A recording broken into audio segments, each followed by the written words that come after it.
Beautiful San Diego, California, and Petco Park, home to the Padres, and it's the rubber game between the Cardinals and the San Diego Padres tonight on FSN Midwest. Home runs have been big in this series. Game one, the Cardinals with 16 hits and 4 home runs. Ludwig in his Turris, and then Albert Pujols not once, but twice.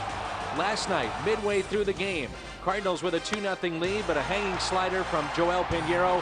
Kevin Kuzmanov with a 3-run homer. That was the difference in the game. Welcome to the broadcast booth. That's my partner, Al Raboski. I'm Dan McLaughlin. Chris Young will get the start for San Diego, a tall right-hander. He's 6'10", and Braden Looper looking to snap a 2-game losing streak going for the Cardinals. Yeah, this could be a good pitching matchup right here. Looper has pitched very well against the Padres, and you can see what he's done in his road starts. Chris Young has never defeated the Cardinals, but he has pitched extremely well. His ERA is in the 2 in those 3 starts. All right, that's a look at our Ford Key matchup. It's game number 3 between the San Diego Padres and the St. Louis Cardinals, a pair of right-handers going head-to-head tonight. Beautiful San Diego, and we've got baseball coming up next on FSN Midwest.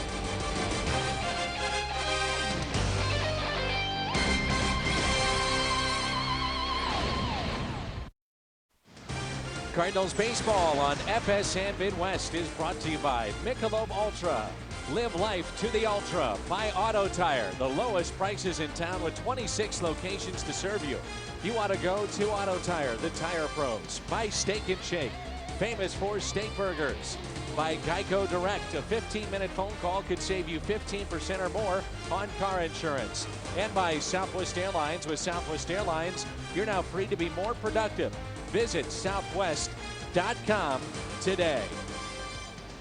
SeaWorld in San Diego. The world famous San Diego Zoo as well. There's a look at Tony La Russa. And Tony was saying a couple of days ago, much needed off day tomorrow after they wrap up this series tonight. There's a look at Skip Schumacher, the Southwest Airlines starting lineup. 31 runs scored this season. That leads the Redbirds. He'll be followed by Miles and then Pujols, Ryan Ludwig, Troy Gloss, Duncan, Molina, Looper, the pitcher batting 8th, and Brendan Ryan, the shortstop tonight. 6'10", Rico's starter, Chris Young of the Padres. Well, he is outstanding. He's led the majors in opponent's batting average against in each of the last 2 seasons. Last year it was down to just a 192 average. Very tough on right-handers, and at 6'10", you've got to get him to get the ball down. And he's very tough here at home, Petco Park. And let's look at the defense behind him, brought to you by Auto Tire. It'll be Scott Hairston in left, Jody Garrett in center, Brian Giles is in right, Kevin Kuzmanov, fresh off the home run last night, is over at third, Khalil Green at short, Tadahito Iguchi at second base, Adrian Gonzalez at first, Josh Bard is behind the plate, and Chris Young on the mound. And the first pitch is a strike to Skip Schumacher. A 1.69 ERA, by the way, for Young last year here at Petco Park, and it's under 2 again this season. That pitch is up, lined in the left field, and it's a leadoff base hit. 66 degrees our game time temperature here in San Diego. Good start. Now he's going to have a lot of pitches up, and there's a pitch where he gets up on top of it, hits a line drive over the infield, and a good start for the Cardinals. Usually when a guy is 6'10", but anytime you're over 6'5", 6'4", you're usually slow to the plate. But he was an exceptional basketball player at Princeton. 4 stolen bases on the season for Schumacher. Doesn't mean he has quick feet, though, does it? No, it doesn't. He was an outstanding athlete at Princeton, and the center on the Princeton basketball team. And the Sacramento Kings wanted to sign him a couple of years ago, and that's why he got a big signing bonus out of college and finished up his degree at Princeton. And he did that by writing his senior thesis, The Buses of the Minor Leagues, a degree in politics, and he wrote his senior thesis on Jackie Robinson's impact on racial stereotypes in the media. He was with the Hickory Crawdads. And you did read that, right? I did not. Sorry, Al, I did. Excuse me, you didn't? I did not. Not had the chance to take it in. Wherever Bernie Federko is, we have a plane, a jet, standing by. We might need his services tonight to work with John Reynolds. Yeah, John Reynolds or calm you down. I'm just excited to be in San Diego. Petco Park, and a gorgeous night for baseball. And Miles pops one down the left side, and that'll find the seats and out of play. Maddox is slow to the plate, and as you mentioned, Chris Young as well. So let's see if the Cardinals want to be aggressive tonight.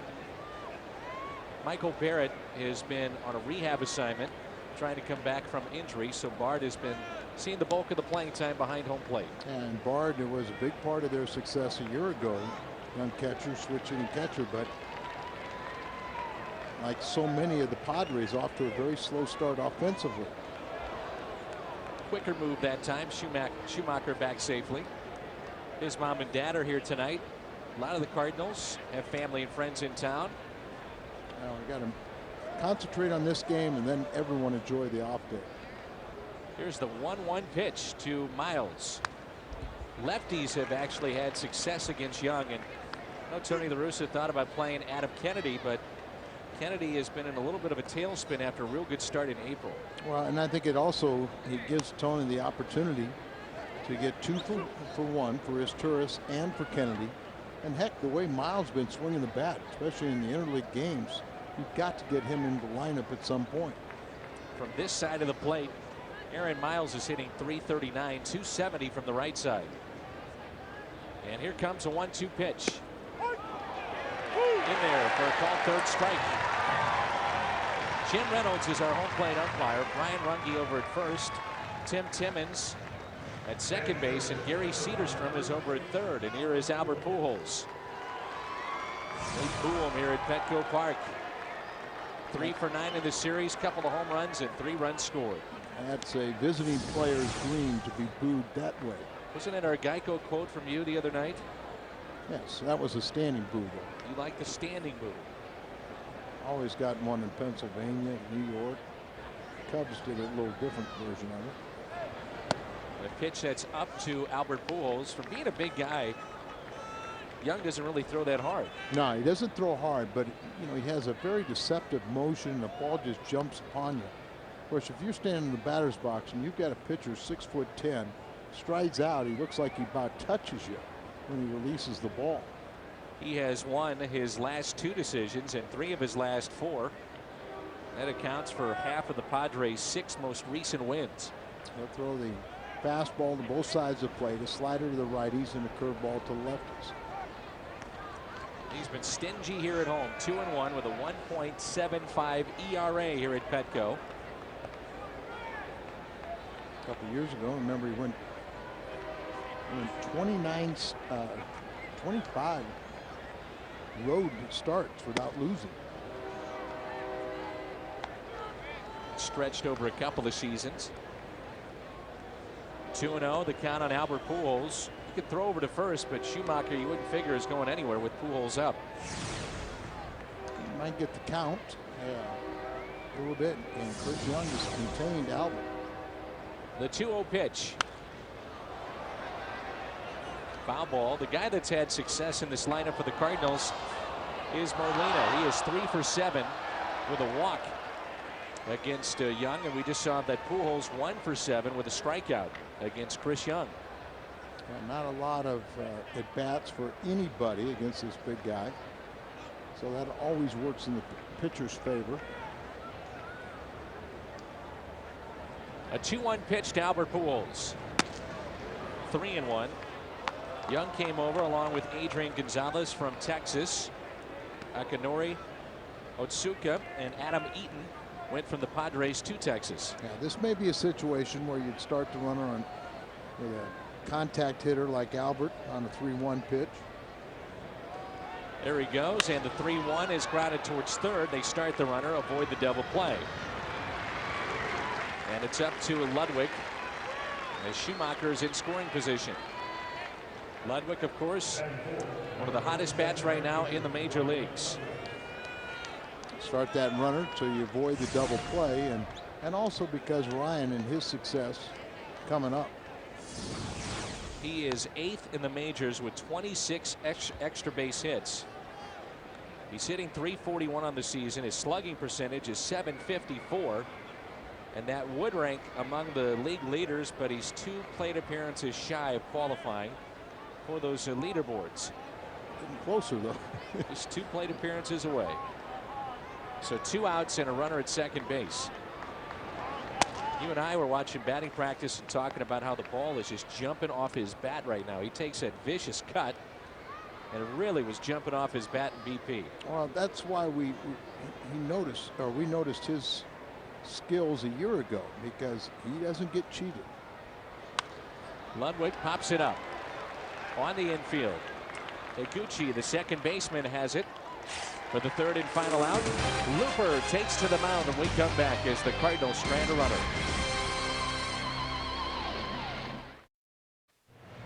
Second-year manager Bud Black and his Padres off to a slow start at 17-30. And let's take a look at his lineup against Braden Looper. Brought to you by Southwest Airlines.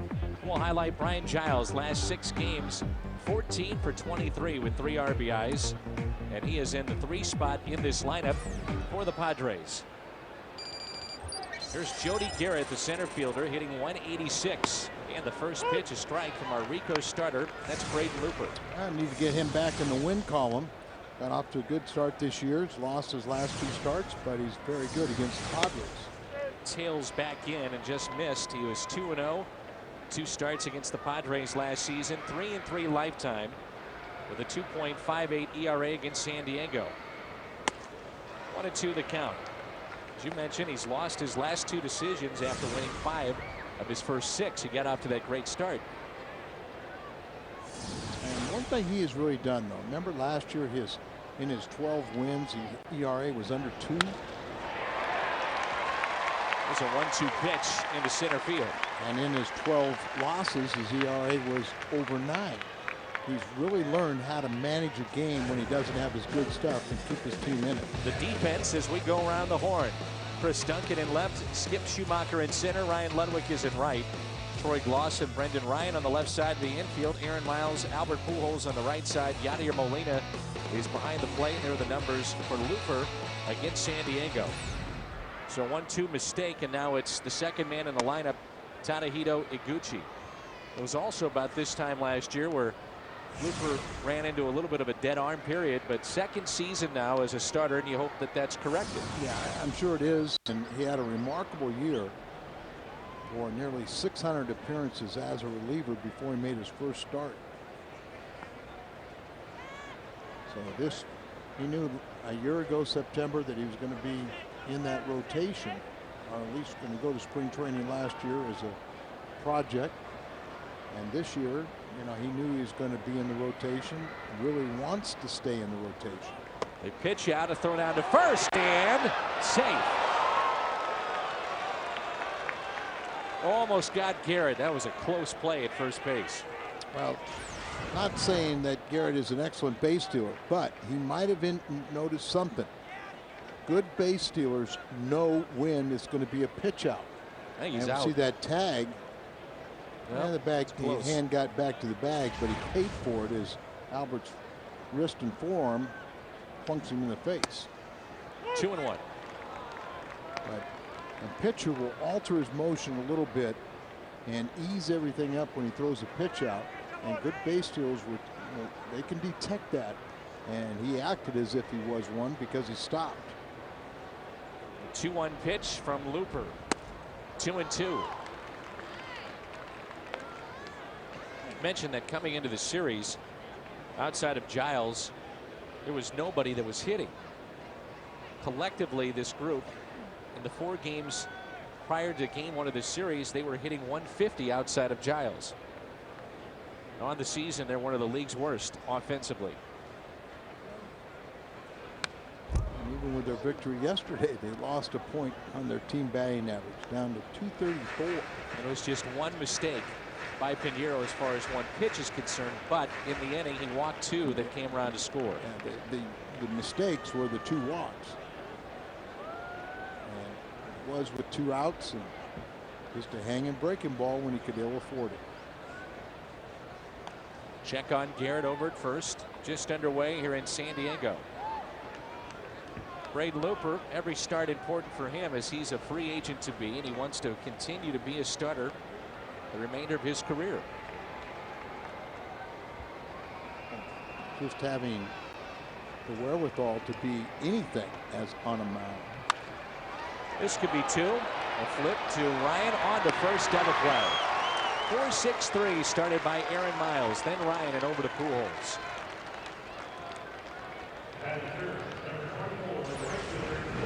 They wanted to run off of Looper, but after the first time they abort that idea, and Looper gets his ground ball for the double play. Before the game yesterday, it was a closed-door meeting in the clubhouse for San Diego as Bud Black addressed his team concerning the comments of Kevin Towers, the general manager, who was just within an earshot of his players and just ripped them. And he got after it. He said, we're a bad team. Things need to change. We may have wholesale changes if things don't turn around. Kevin said he wasn't going to watch 4 more months of this. They have the worst record in major leagues. When you don't hit, it looks real flat too. Absolutely. And you know what, Dan, you know, you could, whether it's the Padres or Cardinals, you know, a 4 or 5 game winning streak cures all that ill. 1-1 pitch to Giles. Cranks one down the right field line. It's hooking, and that ball is just foul. It's one of the shortest, if not the shortest, part of the park is down the right field line. It's 322. There's a look at this bank Petco of stands. Yeah, I mean, that's pretty out there, so you can get some really weird caroms and angles, and this is such a big spacious outfield. You get, it's extra base city all the time. Here's a 1-2 pitch to Giles.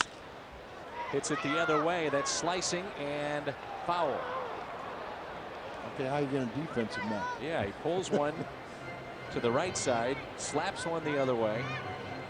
He's really been a good player in his career as far as getting on base. His on base percentage is over 400, and that's a career mark of coming into the season of 404. He draws a ton of walks. He walked again last night. Now he's in sole possession of 4th place on the Padres list. 2-2. Good spy direction there for Giles. One of 11 active players with 1,000 runs scored, 15 hits, 250 homers, 1,000 RBIs, and 1,000 walks. 3-2. On deck, Adrian Gonzalez. And Kevin Towers mentioned Giles, and he mentioned the man on deck is 2 players that have played up to expectations. Outside of that, he said everybody else has got to step it up. That just missed. And that's it. He gets the benefit of the doubt with that good batting eye. And you said last night that his brother is out of the game, right? Yeah, apparently he was released by Colorado, Marcus, and then the Dodgers inquired about him, but he either was unacceptable or, you know, was waiting for something else. But right now he's not playing. And they're both right here from the Valley. What a great trade San Diego made to get Young, and he turned into a different pitcher once he got here. And then this guy, Gonzalez, who was the #1 pick by the Florida Marlins back in 2000. I remember talking with Chris Duncan that played winter ball against Adrian Gonzalez, and he said this guy was undoubtedly the best hitter in the league. And it was just a matter of time before he would make it to the majors and do some damage. And he's done that now the last couple of seasons. Said he had tremendous power in his winter leagues. Yeah, younger brother now playing on the same team with him, and noted there was something that was written today about the Padres being possibly the most non-athletic team in the game. You buy into it? Station to station, we saw Gonzalez, you know, struggle trying to score. You know, when they get on bases, they really don't run well. And I would think, though, Al, that you've got to get guys that are gap hitters and don't really worry about the power with this kind of ballpark. Yeah, I agree with you there, because it's so big and spacious. You have a, you know, like you say, gap power. You're going to get a lot of doubles and triples. You know, Giles's home run numbers are way down, but still, he's very productive here. You know, that is right now. You're looking at Harry Ralston Black. Harry Ralston Black, So I understand why he likes Bud. He goes by Bud Black. 15 years in the major leagues. He's part of the '85 Kansas City Royals as a player and a coach on the '02 Angels. See Molina point to his front shoulder. 3-2 the count. That is Braden Looper, not Blooper. Let's hope that it's not.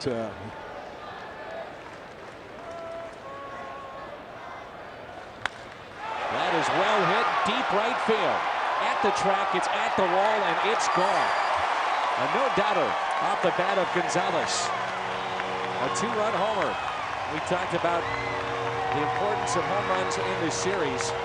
4 for the Cardinals in game 1. Kuzmanov last night, and then this one from Gonzalez to make it 2-0 here in the first. He's been one of the leaders in home runs all season long. That's number 12. RBI total up to 36. Ball down, catch a little bit too much of the plate, and unfortunately, my great partner Dan was just telling me about his power. So on cue, he decided to show me. There you go. Nice going, Dan. Yep, my fault. Kuzmanov now digs in, the third baseman, and a fastball and a strike. He had the difference maker last night. He got a hanging breaking ball and hit it over dead center field. And again, it's a walk that comes around to score. 0-2 the count on Kuzmanov with Khalil Green on deck. We've seen a base hit on 1-2, now on 0-2, and then the 3-2 pitch that was hit for a home run. This is a little reminiscent of a year ago, Luper's first year, when very early you could detect whether he was going to have a good game or not.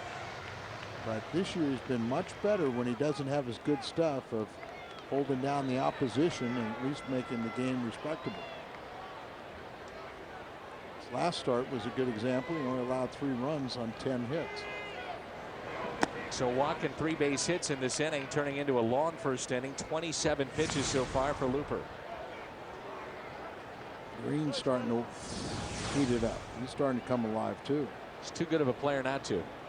And his track record has been that he's a guy that's going to hit for some power, drive in runs, hit close to 300. He's 4 for 6 in this series. 2 balls, no strikes. 2-0 Padres here in the first. He's got some power. He flirted with 100 RBIs and hit 27 home runs a year ago.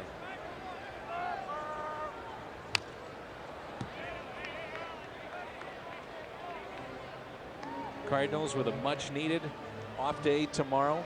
Is it third off day in the season? Cardinals will play the first of 3 against Los Angeles at Dodger Stadium on Friday night. Friday and Saturday on FSN Midwest. 49 games and only 3 days off, so well deserved. And a lot of these guys are from Southern California, so they have time to spend with their family and friends. And we'll see Joe Torre, Dodger blue. And we'll just try and just play hard and win this ball game, then you can enjoy that off day that much more. And Rick Ankiel took batting practice today, so I would suspect that good chance to be in the lineup in LA. Taken there by Gloss. Cross to Pujols, a low throw, and Green retired. The Padres strand a runner, but Bud Black's San Diego Padres with a 2-0 lead after 1.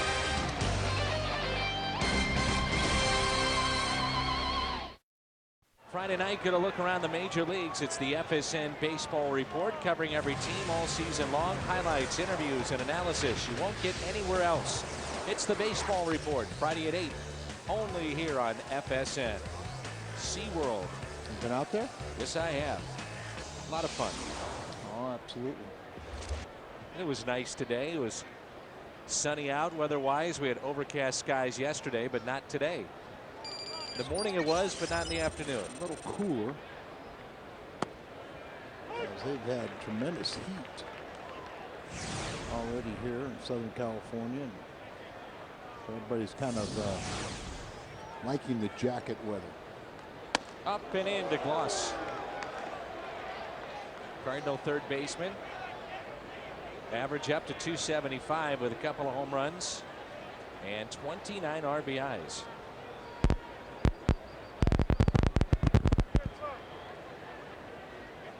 RBIs between the 3, 4, and 5 hitters for the Cardinals, all on pace for a century mark. And Troy's picked up 15 walks this month, and that's the second highest total in the National League. Pat Burrell was 16. He's got a .447 on base percentage this month. Fouls it back. The count is 2-2. The Cardinals had that season high 10 walks in their win against Tampa Bay on Sunday. And they lead the major leagues with 224 free passes this season. 2-2 the count on the Cardinal third baseman. On deck, Duncan and then Molina. And the count runs full.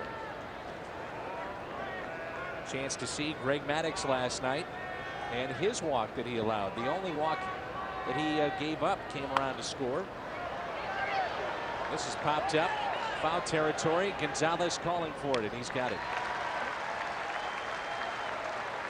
There's a look at Greg Maddux, who no longer goes deep into games, but can pretty much bank it that he's going to give you 6 or 7 innings. Well, it looked like the Cardinals were going to make it a short night for him, but they could only score in 1 inning. And he went through 5, had a chance for a scoring opportunity. They didn't add on or get on the scoreboard until the 6th. But Max kept his team in there. Brandon Webb loses tonight in Florida. First loss of the season. 3-1. Florida win, so obviously he pitched well. Arizona 9-0. Yep, 9-0. Arizona leads Los Angeles at the start of play tonight by 4 games. And the Dodgers playing host to Cincinnati. They're just underway.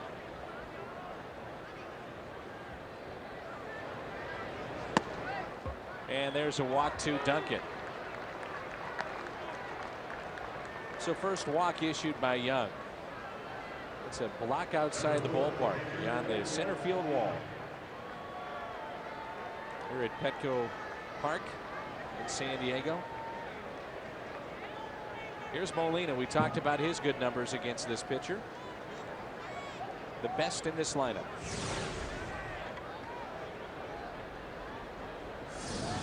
Three for 7 in the series, and the Cardinal catcher is hitting .305. Shallow right field. Giles near the line makes the play.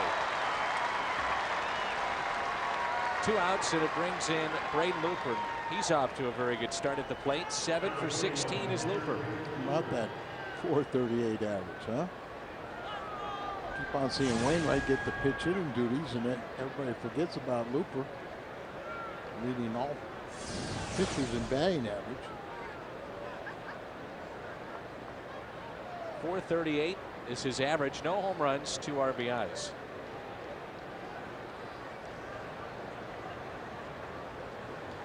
With 2 outs, the first pitch to him is a strike on the outside corner.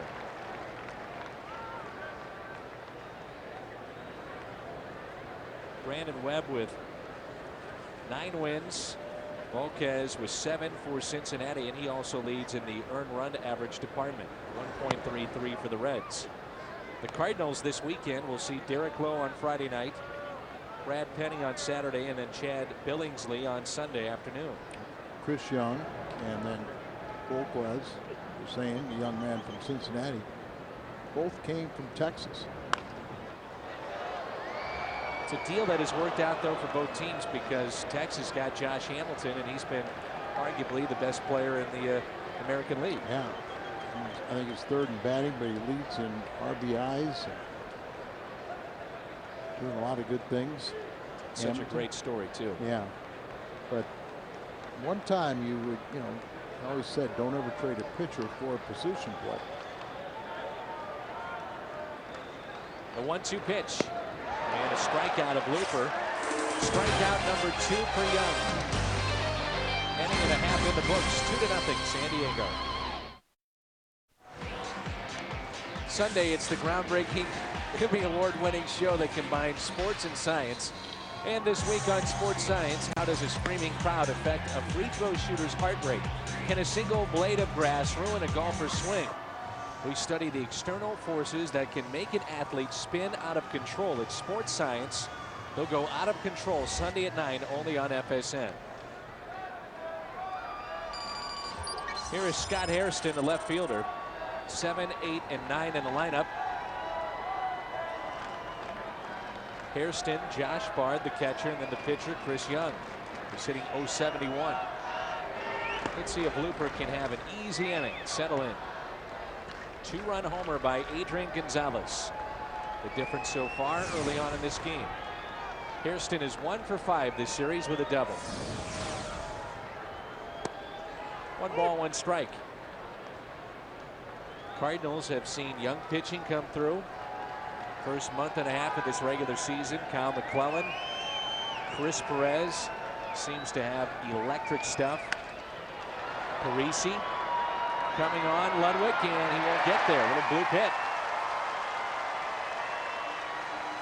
Ryan usually gets such a good jump on the ball, but it seemed like that ball should have been caught. Must be playing deep. That is out beyond center field. There's a grassy hill. Then you see the cement stands that they have out there, and a little beach in front of that, right by the 400-foot sign. Don't they have a television monitor on the back of the batter's eye? Here's a double play ball. 6-4. Still they get him.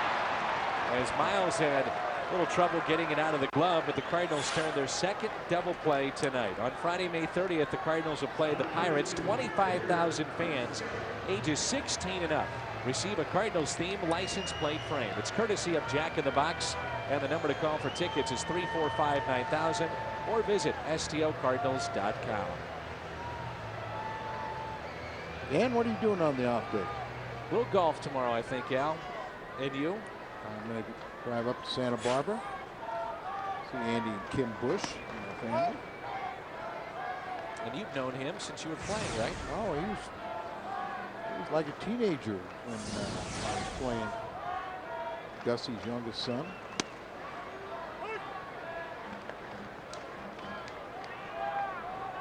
At what point wasn't he running Grant's Farm? Running Grant's Farm. Now lives out in Santa Barbara. Young, a ground ball hit to second. Miles, a couple of steps to his right. Leadoff base hit erased on the double play. And Young grounds out. We have played 2-0 San Diego. Let's take a look at this date in Major League Baseball history. That was Joaquin Andujar on the mound. Bottom of the 11th. And a walk-off home run to seal a 7-4 Cardinals win over the Astros back in 1988. That's Tony Pena. Currently a coach on the staff for the New York Yankees. Joaquin Andujar wearing that Astros uniform. Is that the rainbow uniform? A little rainbow in the front there. It was. Brendan Ryan, who was born and raised in Los Angeles and played in a state title game at Dodger Stadium, is excited about heading up the highway to LA. It's unfortunate he doesn't really make his presence known around the clubhouse. Kind of a quiet guy. Very quiet. No, nobody pays attention or ever notices when his presence. Wrong. Certainly could notice his shirt as he came over to the ballpark with a bright pink shirt that he's worn, I think, every day so far in this road trip. Jason LaRue took note of that. The same shirt every day. Might have been every day. I know he's worn it twice here. 1 ball, 1 strike. But Brendan has told me that's my role. No, guys give me trouble. You know, he's 1 for 1 in this series. Maybe it was his lucky shirt.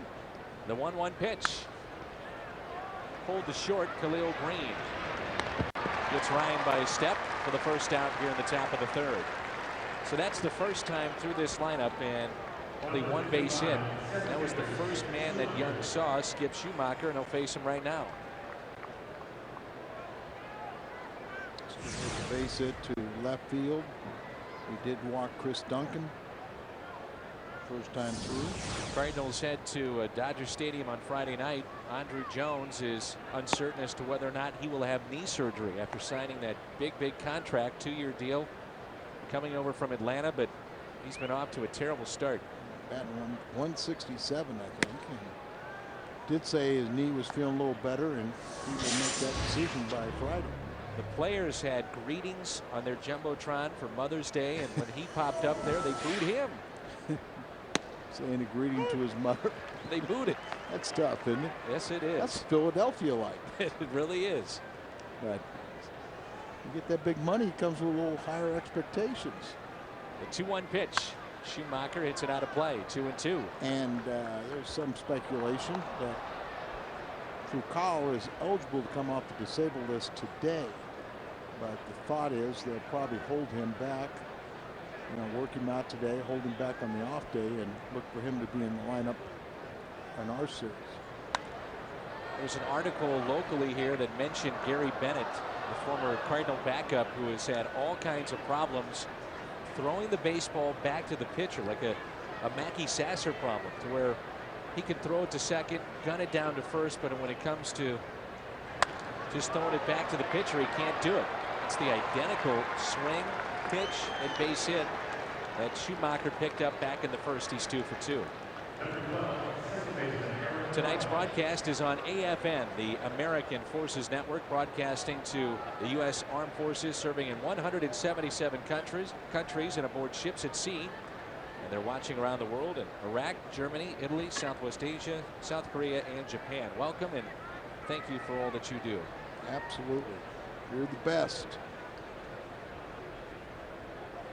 And Gary Bennett was quoted as saying that he actually had the problem while with the Cardinals at the end of last season. Now, it didn't stand out to me at the time, but when I do reflect on it, I do remember him lobbing it back to the pitcher. He would catch it, kind of stand up, and then just guide it back to the pitcher. Apparently, over the weekend in the Angels series, he had a couple overthrown balls, and that's where it kind of got the notice of everyone. They did put him on the disabled list. He has a heel or arch problem in his foot, so he will not be eligible when we play in the Dodgers this weekend. But you got to wonder how much of that is because of, is it truly an injury to his arch or his heel or whatever the problem that you're saying, or is it because he can't throw it back to the pitcher?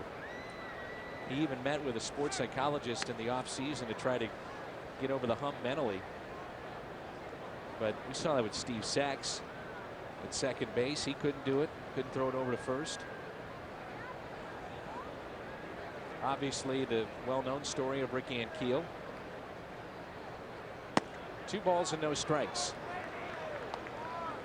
At what point, Al, do you say, okay, we want to make sure that first base is occupied because Pujols is on deck, but we've also got to try to be aggressive on the bases with a guy that's very slow to the plate? Well, I think you've got to take advantage of that because right now you're in a battle with a pretty good pitcher. There's a line shot, right center field, and a base hit.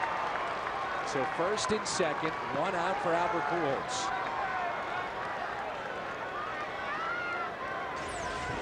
See if he doesn't tomahawk this pitch. Now it's up a little bit, but not like Schumacher, and now you've got Albert in a situation. These Padres have gone right after Albert. Well, that's why I say maybe you do it tonight because they have been challenging Pujols. Yeah, well, it's like the first time you sent Schumacher was running, because it was a 3-1 pitch, you expect him to make contact. And because he was running, they avoided the double play as Albert grounded out to third. Some guys, you see the ball better than others, and I'm sure Albert will tell you he does not pick up the release point on Chris Young as well as other pitchers. Here's the 0-1 pitch to Pujols. 0-2. Saw Trevor Hoffman in the ball game last night. went right through the middle of the Cardinals lineup, and that included Albert Pujols. Slider out there, and you can see it's got a lot of break to it. Not so much, going away from the hitter, but that had downward action.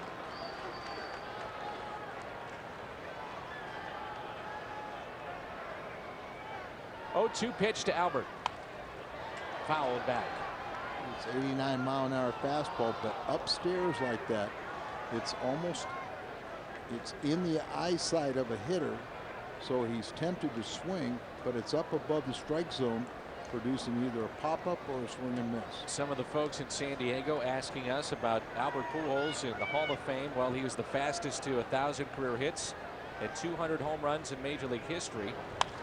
Oh, goodness. Young hits the deck, and Pujols winds up at first, and it's right off his face. And look at Albert. It's Albert over to see, competitor that he is, and he feels terrible. That got him right square on the forehead and bridge of the nose. 6'10". That's underneath most guys. Gonzalez and Albert saying a little prayer. You can tell what they're doing right now.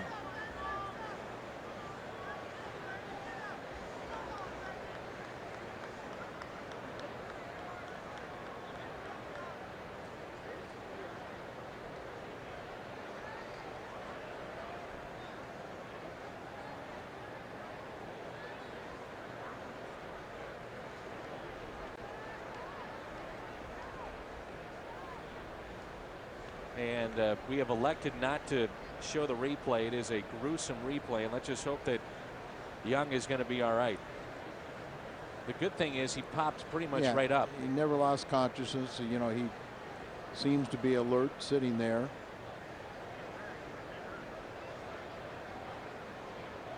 As a pitcher, you always can throw a pitch, get away, and hit somebody, and really do tremendous physical harm to them. But by the same token, when you're throwing a ball, that ball's coming back off the bat. They have the same shot that it can, injure. You could be injured. It's not intentional, and you could tell just looking at Albert that he is quite shaken. You wonder what goes through the other pitchers' minds, because they've been in similar situations with those comebackers, and that one just caught him square in the face. It could be right above, almost between the eyes. Well, remember, I had to scold you one time when McGuire was playing, and you would talk about that poor third baseman that had to play third base with McGuire hitting. And I said, Dan, will you look at how far the pitcher is? I mean, he's he releases a ball, he's moving, he's charging a line drive, and in this case, Albert just hit the ball square. It just goes right out the forehead, and I'm sure he's going to be all right, but he's going to have a headache.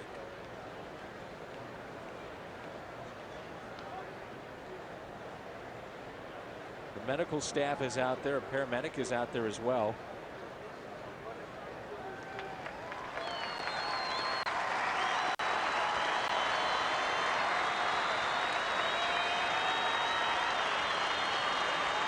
He's walking under his own power, so sure he's going to be okay. He just doesn't feel like talking right now.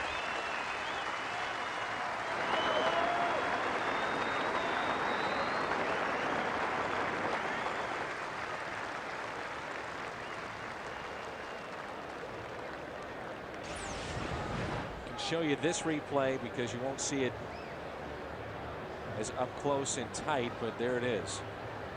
And Albert really reached for that ball, so it wasn't like he put maximum effort and really had a solid foundation in just driving that ball up the middle. But it still comes at a wicked velocity off the bat. And you can see, I've never seen a hitter react like Albert did. All right, bases loaded and one out. Pitching change coming up, and we'll step aside. Top of the third, and they'll give Clay Meredith all the time that he needs to get loose after the injury to Chris Young, and let's just hope that he's going to be all right. So Meredith out in front of the mound right now, just playing catch and getting loose. And this will be our Chevrolet call to the bullpen. This will be the 25th appearance for Clay Meredith, a record of 0-1, ERA of 2.91. And the bases will be loaded for the Cardinals, and Young has been knocked out of this game with 1 out here in the top of the 3rd. So bases loaded, and the Cardinals will have Ryan Ludwig do up the cleanup man. Meredith obviously was come in here with the bases loaded and given all the time he needs to get loose. This guy is always liked this guy's arm. Pitched in 80 ball games last year, just under 80 innings. He had 59 strikeouts. 5-6 in the season. The year before, when he first came up after trading from Boston, was when he was 5-1 with a 1.07 ERA in 45 games for the Padres. Just watching Pujols, you can just see he is really shook up over at first base and upset over what's taken place. So 2-0 San Diego, and we'll step aside with 1 out here in the top of the 3rd. This portion of Cardinal baseball on FSN Midwest is brought to you by your St. Louis area Kia retailers. Kia, the power to surprise. By Aflac. Aflac, ask about it at work. And by Bank of America, the official bank of the St. Louis Cardinals. Braden Looper had his head down basically the last 2 to 3 minutes and just popped back up as we had one of our cameras on him. I mean, being a former pitcher, Al, I mean, it has to cross your mind for all these pitchers to think that could be me out there with what just took place. Yeah, it is. But I mean, it's something like I said, you know, when you're throwing a baseball, you know, a pitch can get away and you could do serious harm and even kill a batter.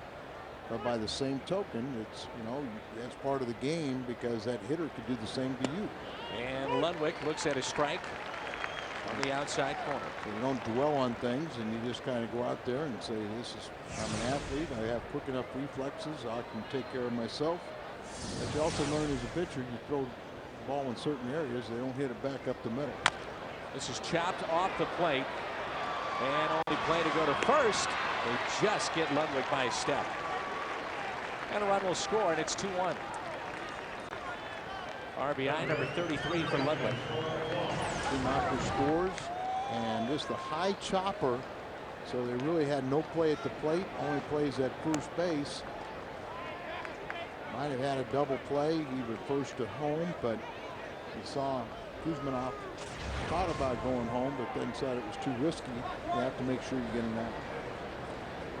Schumacher, as we showed you earlier, leads the team in runs, and he's at 35 on the season. Here is Troy Glaus. Talking about the Armed Forces Radio. Happy to talk about Clay Meredith. He's been very active participant in military events in the San Diego community, including military personnel at Balboa Naval Hospital and the VA hospital. So we commend him for that. This guy can be really tough on right-handers. He slings the ball up there, and Bud Black normally using him in the 7th or the 8th inning, but here he is in a key spot. That's a base hit to right. This game is tied. The throw in from right field is not in time. Pujols scores, and the catcher Bard is hurt, and winding up at second base, it's Glaus, and it's 3-2. Now Albert can't believe this. He got the pitcher, and now Bard got hurt. He slid right into home plate. Yeah, but it was just a clean slide. He just must have got that leg, and I'm sure left ankle, we're told, and he is in pain. And the guys in the truck are telling us that this is an ugly replay, so you get squeamish with these kind of things. With an ankle injury, turn your head. Left leg out there blocking the plate, and look at Albert. Just, you can see why he couldn't hold on to that and withering in pain. Pujols alone has taken out the battery tonight. And there's nobody that, you know, is a nicer competitor in the world than Albert Pujols. Glaus picks up the RBIs, numbers 30 and 31, and it's 3-2 Cardinals.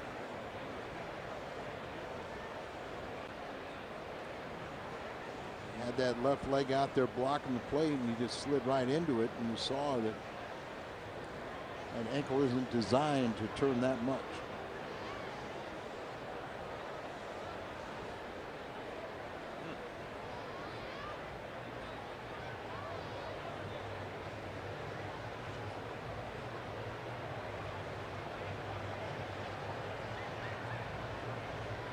So Gloss is now tied with Pujols, 31 RBIs. And the team leader is Ludwig with 33.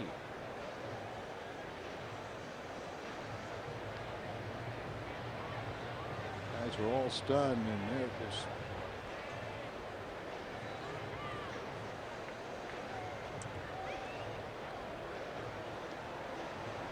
the line on Young, by the way, 44 pitches, 2 1/3, 3 runs, 4 hits, 1 walk, and he struck out 2. I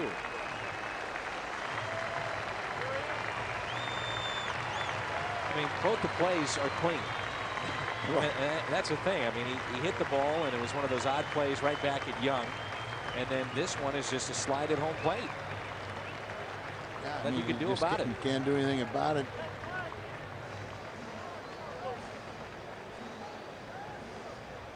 Carlin, their young catcher, will come in, and what an odd inning here. wow. So Luke Carlin will take over behind the plate. We saw him catch Greg Maddux last night. He's a switch hitter. That was a 2-out RBI to play 2 for Troy Gloss. Remember, they're already without Michael Barrett. Yeah, Michael Barrett's on a medical rehab.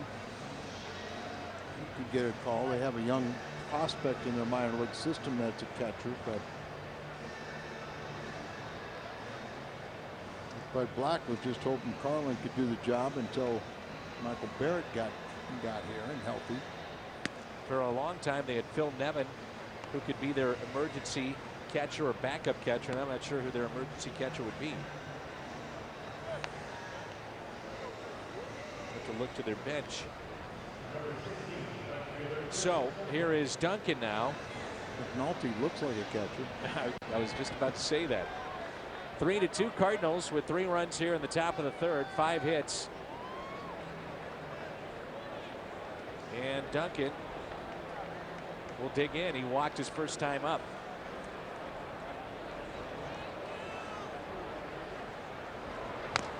And that pitch is fouled. What an odd inning this has been. Pujols alone has taken out the pitcher and the catcher.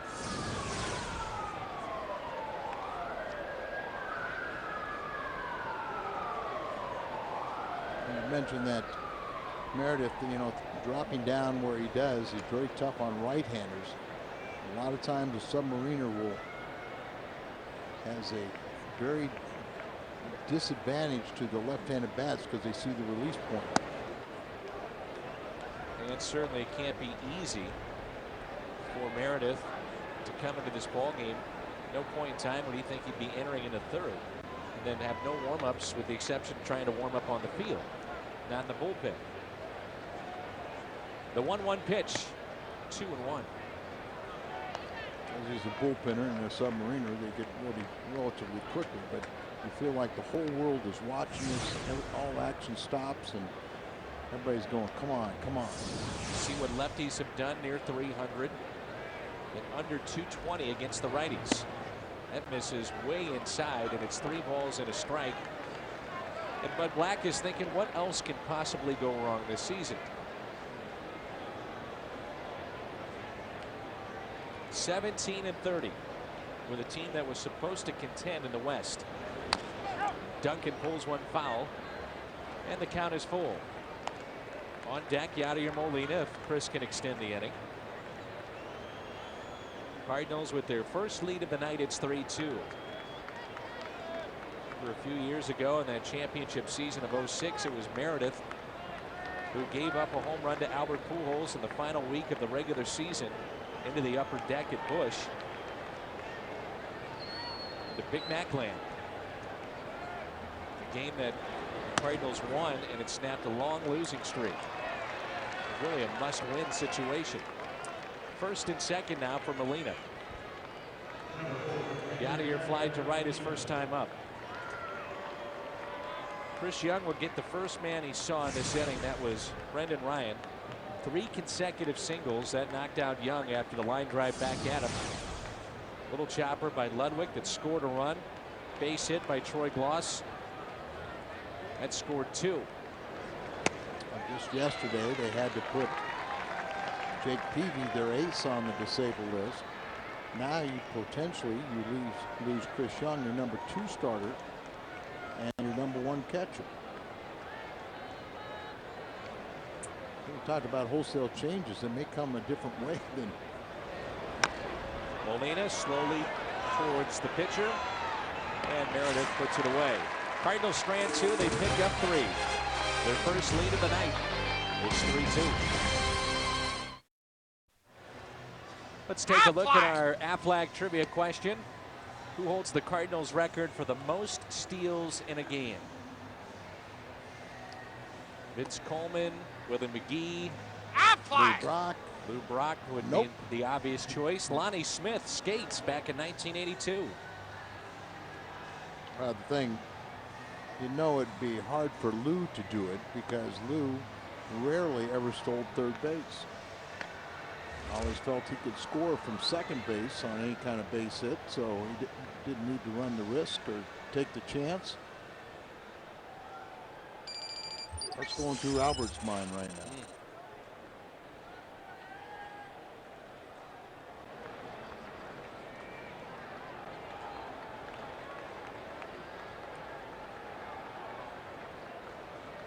And a question, I guess, how does it affect a hitter? We know how it affects a pitcher, but what about Albert Pujols next time he comes up, and the way that it affects him out in the field, thinking about it out there over at first base too? Just, you got to put it aside and just concentrate on what your job is. Nothing was intentional. I'm sure no one in the Padres dugout feels that there was anything malicious. Jody Garrett at the top of the lineup for San Diego. The pitch just missed. I wasn't paying attention, but Looper really had to concentrate on his 8 warm-up tosses, and you also have the ability to ask the umpiring crew for a few extra pitches. It was because of the situations. That was a long, long inning he was sitting there. 2-2 pitch, fouled back. Sure, a lot of the folks in the seats wondering about Chris Young, and back home, when we get word, we'll pass it along. Our Chili's pitch count at 44 for Looper. That pitch is popped up. Molina with a play. And puts it away. You wonder, even at this level, do they practice that? And yes, they do. Yadier Molina was here early with Jason LaRue yesterday prior to the game. And Jeff Murphy was hitting those pop-ups to Molina. And I saw in the 70s, and it doesn't need to be mentioned, but an old catching coach brought out the pitching machine, and they tilted it up and were doing pop-ups, and he was teaching the catchers how to do it. The ball came down, hit him in the forehead. At Busch Stadium, we have that promotion that Fred Bird and Team Fred Bird, they'll have the slingshot. Somebody's out there in center field trying to catch those balls. I always get nervous about that too. We've seen people almost get hit, so they misjudge it. It's a relatively new promotion. They haven't really quite perfected it yet. No, they have not. Fred Bird is the object. Fred Bird is you help the contestant. 3-1 the count on Tadahito Iguchi, the second place hitter in this lineup. As he told me, his wing got in the way. San Francisco beats Colorado 3-2. Atlanta pounds the Mets 11-4. Milwaukee a winner over Pittsburgh 4-1. That's strike 2. Houston beat Chicago again. 5-3 that final. Phillies over Washington 12-2. Florida beat Arizona, as we mentioned before, 3-1. Max Scherzer, the St. Louisan, is out of the rotation for the time being for Arizona. They've got 6 healthy guys. Well, wait, time out. Because Doug Davis came back. Right, battling cancer. But does he get knocked out of the band? Yeah, how about that? USA Today, they have a room adjacent to their clubhouse that is full of instruments for the band. All the starting pitchers are in the band. Yes, they are. Now, Max was in there with Doug Davis too, so he may still be in the band, but out of the rotation. That pitch upstairs.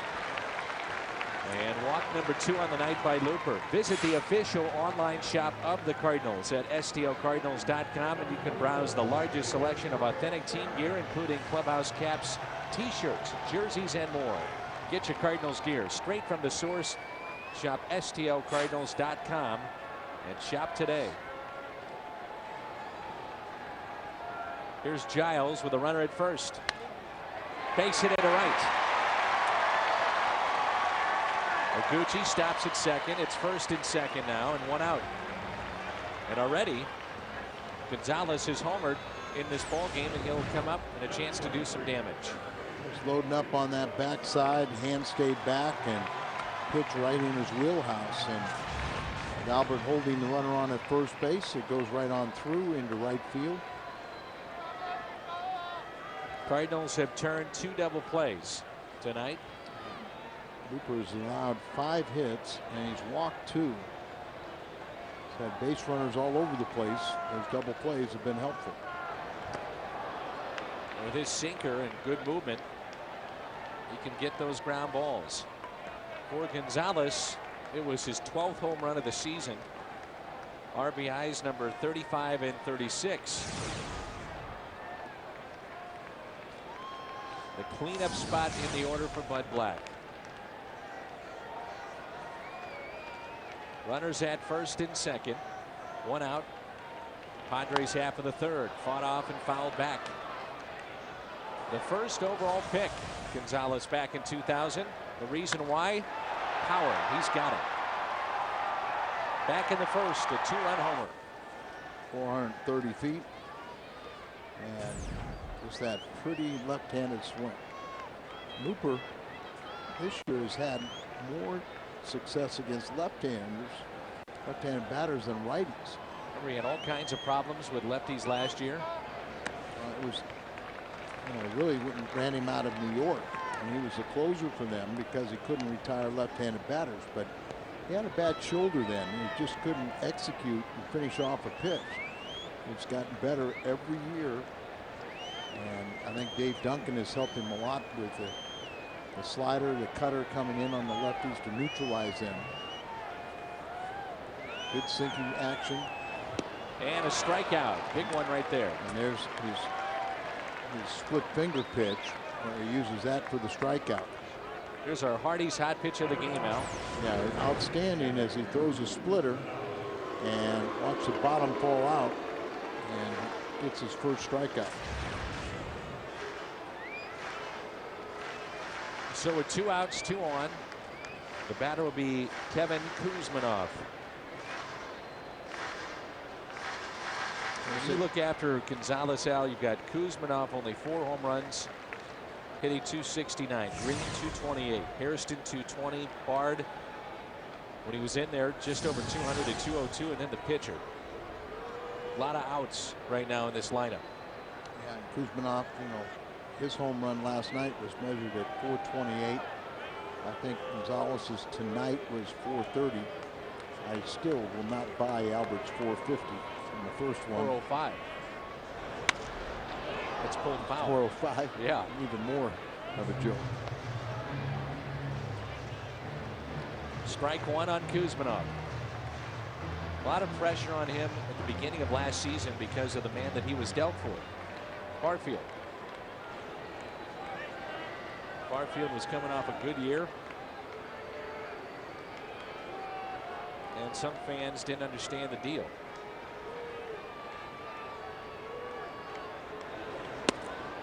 One ball, 1 strike. Some of the players will stay back in San Diego tonight. Others will head up to Los Angeles. Cardinals will also have an off day on Memorial Day, a rare Memorial Day off for St. Louis Cardinals baseball. And tried to field that ball with his hat. Came up empty. 1-2 the count.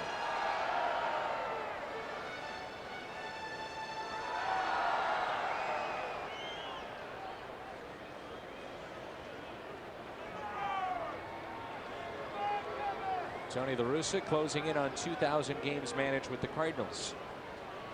Here's a 1-2 pitch. When he amasses 2,000 games and he's inside of 10, he will pass Red Shandy's as he not only is the most wins in franchise history, but managed the most games in franchise history.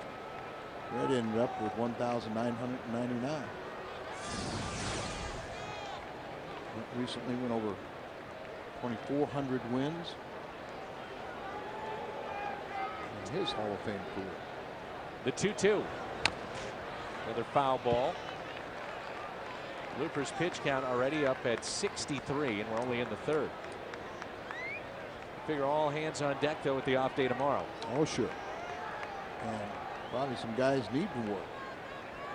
But let's see if Looper can't get you at least 6. Been grinding through these last couple of starts, hasn't he? Yes, he has, but still there's improvement. Like I said, last year in his 12 wins, he had an ERA under 2. In his 12 losses, his ERA was over 9. So it was, you know, when he didn't have it, he didn't have it. But he's been able to find ways this year to minimize the damage. Last time up, he gave up 10 hits and walked 2, but he only gave up 3 runs in 6 innings. Kept his team in there. They lost 3-1. The 2-2 pitch from Looper. Here it comes. And a strikeout. Molina will just tag out Kuzmanov. Now he'll throw to first. And some boos here at Petco Park as Looper back-to-back strikeouts. That sends us to the 4th. It's 3-2. Here is Looper as we start play here in the top of the 4th. 3-2 Cardinals. 5 hits aside. The Redbirds have stranded 4. The Padres 3. Looper with back-to-back big strikeouts of Gonzalez and Kuzmanov to get out of the bottom of the 3rd. It's something that Pinheiro could not do last night. It just seems, Al, that Tony has a little shorter leash when Pinheiro is on the mound. Well, you know, it seemed like last year there was kind of a point where he got around 80 pitches, and that was pretty much his reign. 80 to 90 pitches. We started really looking, and Meredith can't be happy walking Braden Looper. Boy, those walks come around to score, don't they? And when you walk the leadoff man, and then even worse, a leadoff man who is the pitcher, you're asking for trouble. Cardinals have drawn 3 tonight. And here's a look at Brendan Ryan for the 2nd time. Brendan done anything exciting lately? Getting in trouble or anything? Not that I know of. Okay. Talked to Brendan, he didn't know anything other than his pink shirt, maybe. Right? Happy 12th birthday to Andy Kennard.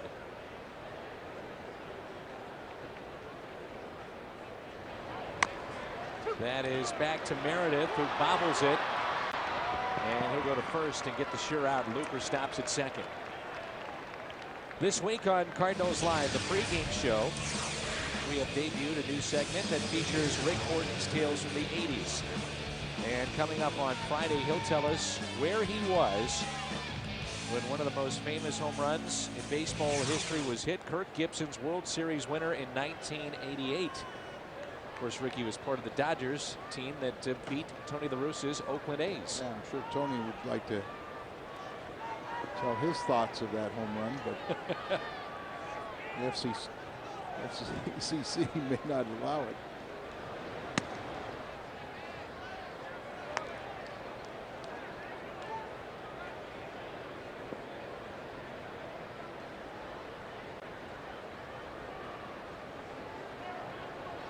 Schumacher 2 for 2. Well, a few guys. Wish Young was still out there. If you're just joining us, Young had a comebacker hit off his nose. There's blood everywhere, and he was taken out, but able to walk on his own to the dugout, to the trainer's room. And then that was off the bat of Pujols. Pujols then would eventually come around to score, and in sliding at the plate, injured the left ankle of Josh Bard. And that's a ball. That's 3 by Meredith and 2 in this inning. Pitching coach Darren Balsley out to talk to Meredith. I always wonder, I think you were as surprised to see Clay Meredith come into this game when he did. And you wonder if some of this is trying to get him straightened out. Chance now to take a look at the Firestone leaderboard as Aaron Miles, the second place hitter, will dig in. And the Cardinals owning a 3-2 lead. The National League team hits leaders coming into tonight.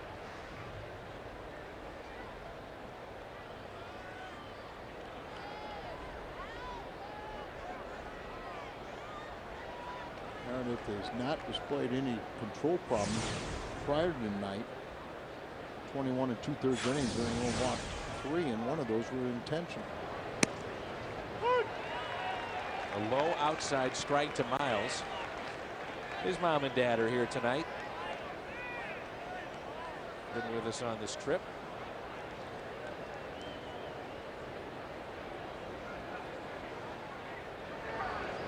And Aaron chops one high. Can he beat it out? Meredith can't get it out of the glove. And the bases are loaded. And again, Bud Black is saying, you got to be kidding me. Snake bit. Second base hit for Miles, and look who's digging in. Meredith couldn't field his position, get a double play off the bat of Ryan. Now he struggled a little bit with the handle and couldn't get an out for Miles, and you bring up Albert with 1 out. So Looper led off the inning with a walk. It was a walk to Schumacher. Base hit by Miles, and here is Albert. Last time, of course, was the line drive back at Chris Young. Talked about how Albert, first time up, he was being booed, and you said that was a compliment. It's a little more aggressive this time, but still, it's anybody booing him for anything that happened tonight, really not understanding baseball. Bases loaded for Pujols. Cardinals lead it 3-2. The 0-1. Albert reaches for it, gets a piece. Odd swing that time by Albert. Yeah, he just, trying to do too much. It was similar to a pitch that, he hit off of Young. He was reaching for it. That's, Albert talking about trying to do it with patience. They want to walk him. He picks up an RBI, but don't expand the zone. And Pujols pops it up left side and out of play. Getting him to reach on that outside pitch. Yeah.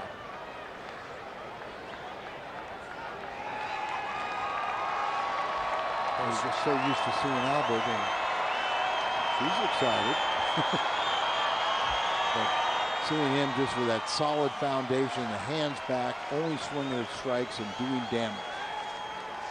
It's just common sense. If you're going after pitches out of the strike zone, you're really not going to have the level swing and won't be able to hit it as hard. And Pujols strikes out.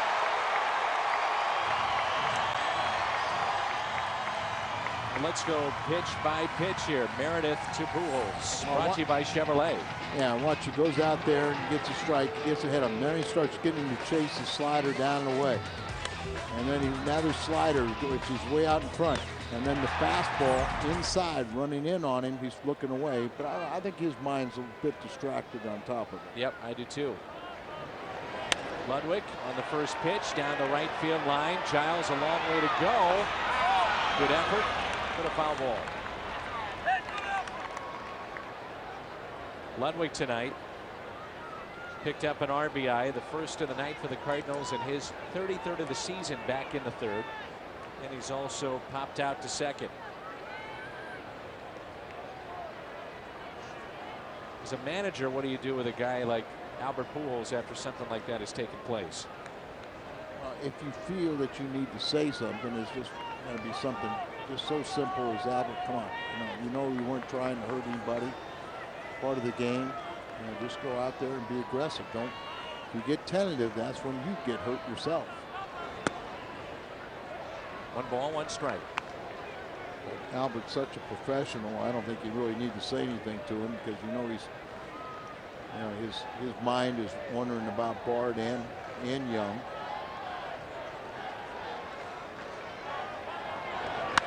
Up the middle, that's a base hit.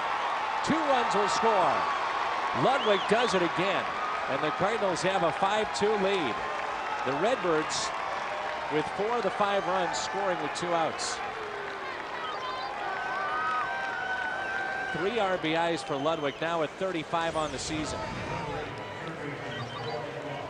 His coming out party here in 2008.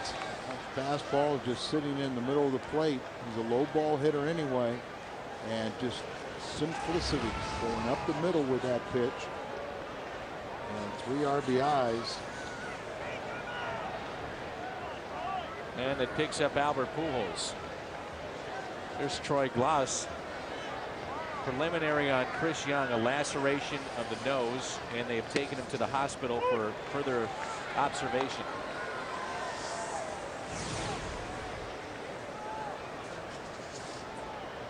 Glass is 1 for 2, a 2-run single back in the third. That was with 2 outs.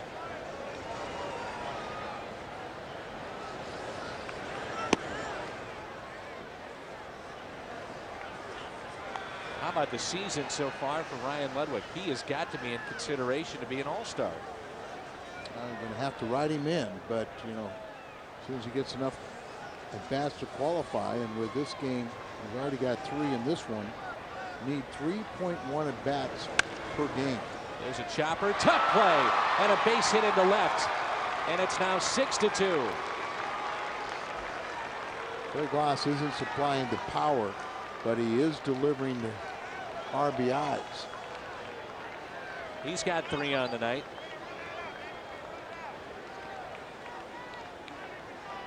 And Ludwig with the other 3. Just a ground ball to the left. Kuzmanoff goes to his left, can't haul it in. And that's it for Meredith. They step aside. 6-2 Cardinals. 6-2 St. Louis. 8 hits for the Cardinals here in the top of the 4th. And Cardinals baseball on FSN Midwest is brought to you by Southwest Airlines. It's that beach beyond the wall in right center field. That's how you can occupy the youngsters when you come to a ball game. Joe Thatcher just recalled yesterday for Jake Peavy when he was put on the DL. Our Chevrolet called to the bullpen. 17th appearance. A record of 0-4, ERA close to 7. Right-handers are hitting .362 against him. Lefties .333. He had a miserable season. He was sent out on May 11th and then recalled yesterday, as you said. And they put Jake Peavy on the disabled list. Stranded runners have been a problem. First batters have been a problem.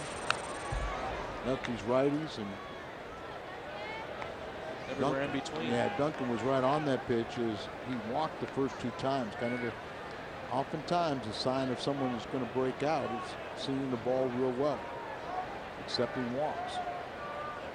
First and second, 2 outs here in the top of the 4th, and an 0-1 pitch to Duncan. Again right on the pitch.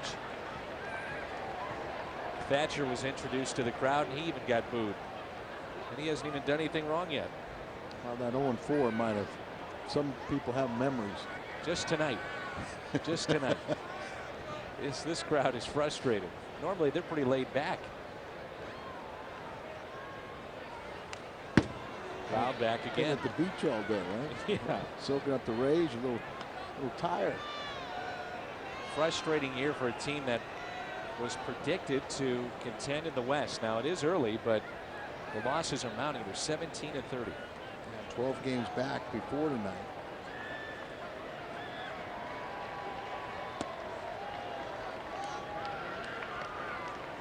But if they can get Peavy back and Chris Young back, Maddox was Maddox, get some of their middle relief ironed out, they got enough time to recover.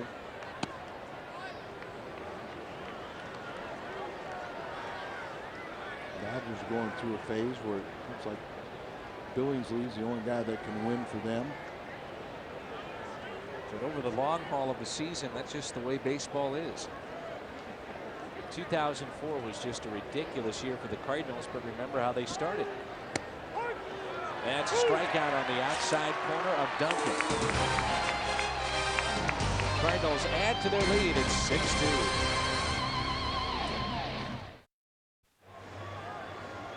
Back at Petco Park, and this is our Bud Light What's on Tap.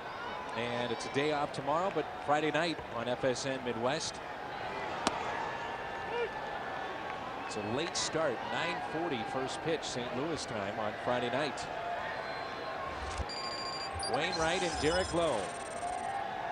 Games 1 and 2 on FSN Midwest. Cal Loge and Brad Penny on Saturday night. Then Sunday, Todd Wellemeyer and Chad Billingsley. Khalil Green. 1 ball, 2 strikes.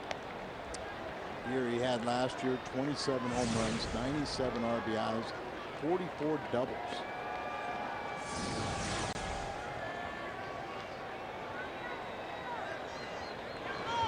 And a strikeout, 3 in a row for Looper. He's got 3 on the night.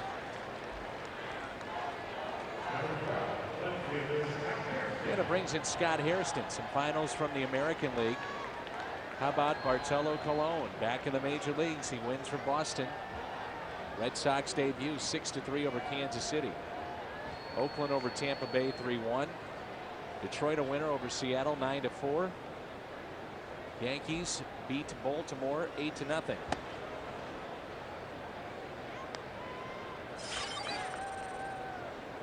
Mazda pitch speed high of 94, his low 79.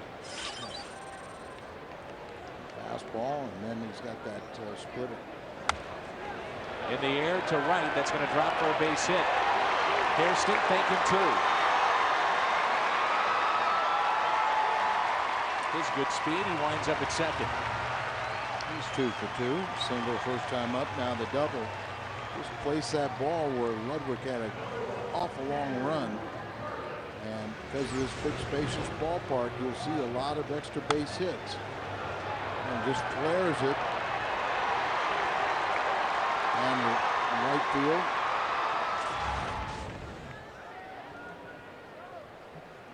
Quite the baseball family, the Hairstons. This is well hit out to center field. Schumacher is back at the wall and makes the catch. So Carlin, in his first plate appearance, gave it a ride, tagging up wisely Hairston from second to third. You don't see a lot of guys do that, but that was a play that's either going to score if it's not caught. It's going to go off the wall or it's going to go over the wall. It's caught, so he can tag up. He was a step or 2 from the bag, and with something that deep, even though Schumacher has a nice, strong throwing arm, it's not going to throw anybody out from that depth. Thatcher has to hit for himself. Short bench now for Bud Black. Line on Meredith. Ending in a third. 3 runs allowed on 4 hits. Thatcher, the third pitcher used for the Padres. And it's 0-2. Top of the lineup, Garrett on deck. 2 outs, and here comes the 0-2 pitch. A strikeout. 2 in the inning, 4 in the game for Looper. Sends us to the 5th.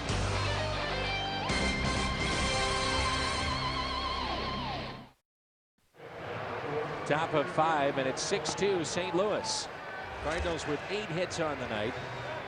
And hopefully you're still up with us back home in St. Louis. what has been a kind of an odd game so far when you think about what happened to Chris Young and then Bart at the plate. Let's just hope that Chris Young is going to be okay. They weren't reporting broken nose or anything, just a laceration and I'm sure a headache. And you know Bud Black's mind is spinning and turning, not only thinking about one of his best starting pitchers, but also his starting catcher. How about Tony La Russa? You think he's concerned about his first baseman? Maybe a little bit. I'm sure if there is something there, it's a temporary. Just feels bad.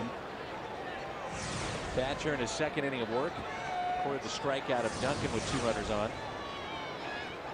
That into the top of the fourth. Molina spins away from a ball, and it's 1 ball, 1 strike. Yadier tonight has fly to right, rounded back to the pitcher. Cardinal catcher, the toughest to strike out in the major leagues.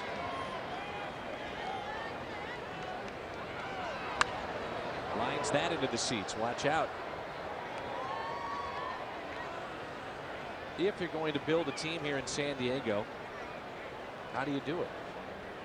Does it change because of this ballpark as opposed to where they were before? Well, you think about pitching and defense.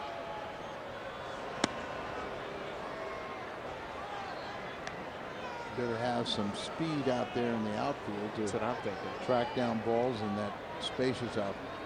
Giles, we don't think of him as a speed burner, but he gets tremendous jumps. He can play right field very well. They just had really struggled this year with production from their left fielders. Whoever they put out there, nobody's done the job. Jim Edmonds started the season as on the disabled list, but as their center fielder, they've already released him.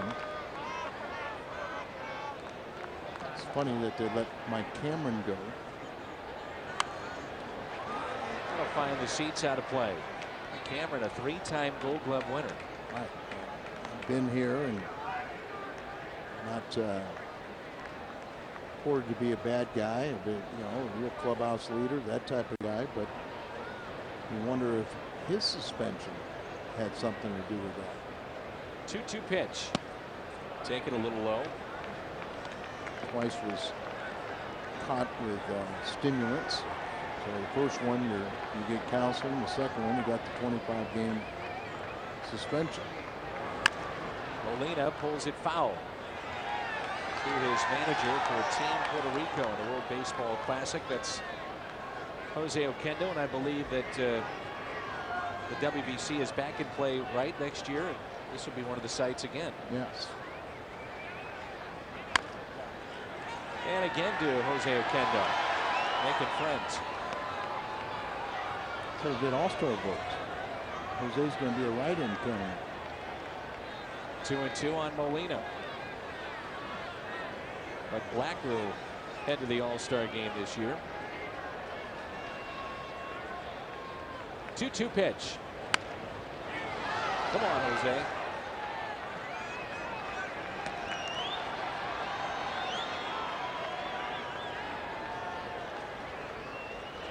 You touched upon something that I agree with. I think you got to build it with speed. As home run hitters, if you can find gap hitters here, doubles hitters, there's another foul ball. Oh. Guy carrying the cotton candy almost got drilled. For all the people he injures, the dentist's best friend. Little retribution. Yeah. 2-2 the count on Yadier Molina. 6-2 St. Louis.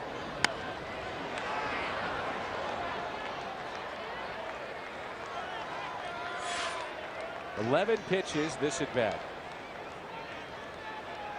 Said the toughest to strike out. Showing you why. Making contact, spoiling pitches. Looper on deck, and then we'll see Brendan Ryan. Cardinals with 3 runs in the top of the third, 3 more in the fourth. Ludwig along with Troy Gloss, the RBI men tonight, 3 apiece.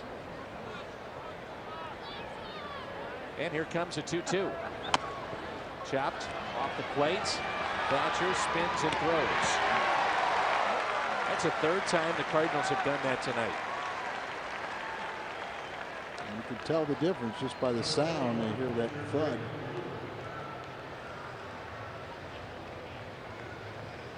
And here is Looper. Walked and scored back in the fourth, and he struck out swinging in the second inning. The man with the highest average of any pitcher in baseball. Started the night at 438. The Cardinals can win tonight. They're only a game out. It would be 28-21. The Cubs lose. They're now 9 games above the 500 mark. A low strike, 0-2.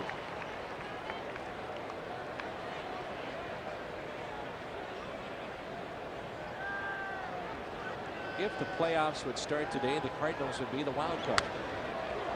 It's lined into the seats.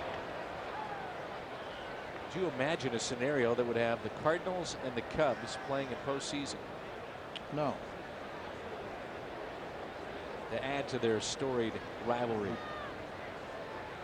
Bill was drafted out of Indiana State in 2004. Also spent time with the River City Rascals.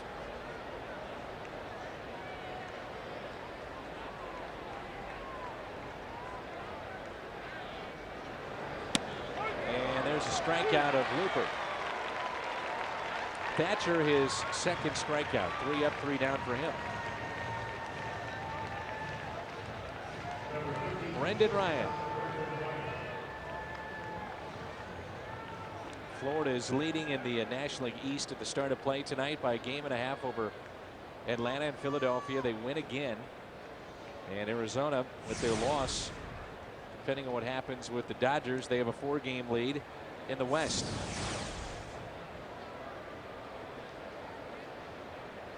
The Dodgers lead Cincinnati in the 5th 3-2.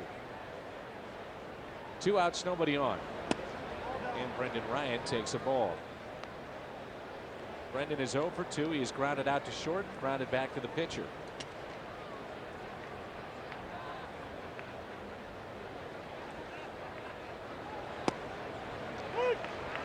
Boston with their win. Tampa Bay loses a 2-game lead in the American League East. Detroit gets a win tonight. They're now 19-27, but they started play 6.5 games out in the American League Central. And Jim Leyland was a little upset.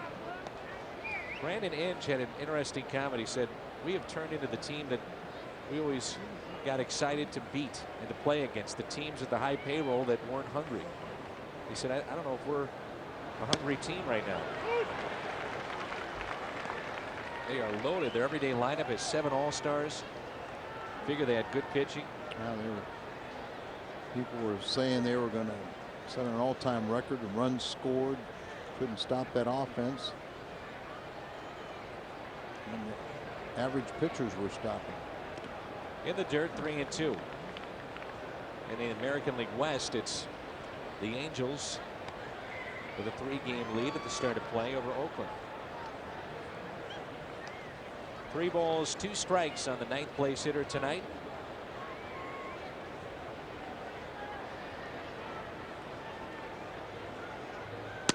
And he walked him.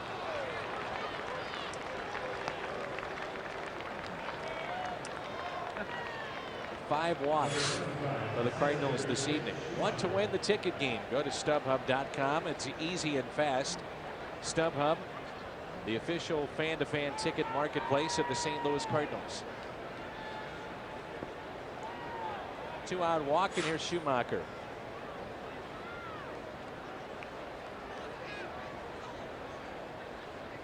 Up and in to Skip.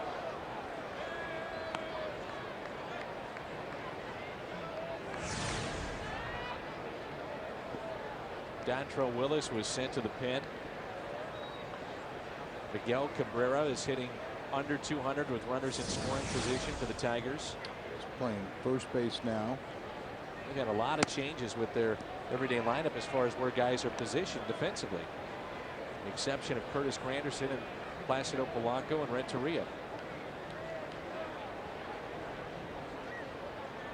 2-0 on Schumacher. On base 3 times. And already up for the 4th time tonight. 2-1 Transferred from Loyola Marymount to UC Santa Barbara after his freshman year. Very good college career, and then signed by the Cardinals. So no stranger to this area. Runner goes, and the pitch is lined out of play. 2-2.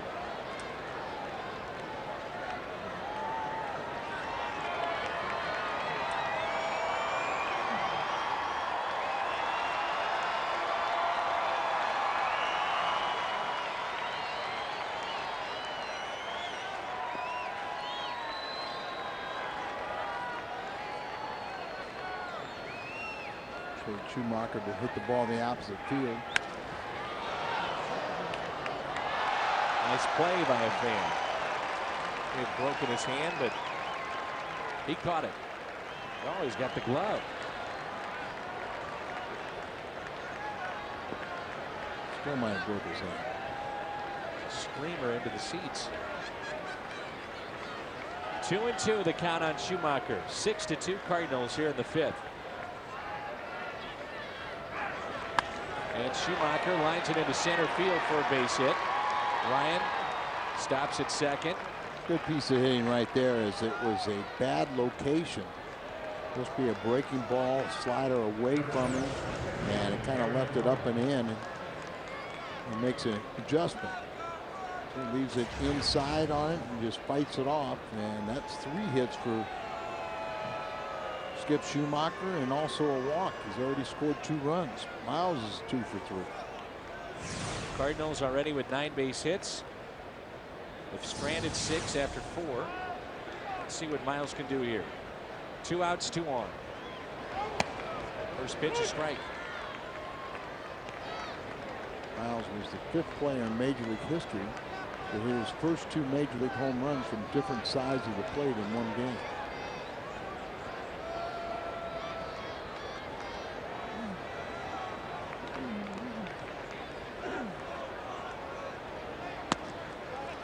Down to first, and they got it. Terrible play there by Schumacher. Can't do that. Cardinals strand a runner. This is something we see from Molina. 6-2 midway through 5. 9 hits for the Cardinals. 6-2 St. Louis over San Diego. Poor base running mistake there by Schumacher. No need to get picked off in that situation. You're not going anywhere. No, got a man in front of you. He'll learn. It happens. Here is Jody Garrett. Schumacher has had a good ball game tonight. He's been on base 4 times. He made a nice play in center field. The 396 sign. And he scored 2 runs. Garrett is 1 for 2 with a single back in the first. He is 1 for 2. Line drive down the right field line and fair. Near the Cardinal bullpen. Garrett stops at second base.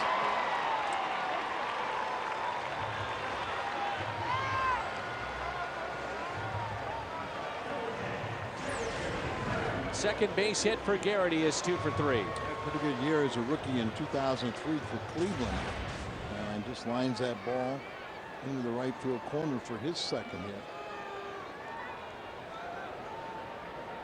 Iguchi hit into a double play and also walked. Cardinals have turned 2 double plays tonight. Pitch count at 78 for Looper here in the 5th. Iguchi, known for his defense, part of the White Sox World Series team back in 2005. Participating in his 111th game, and 107th start without an error.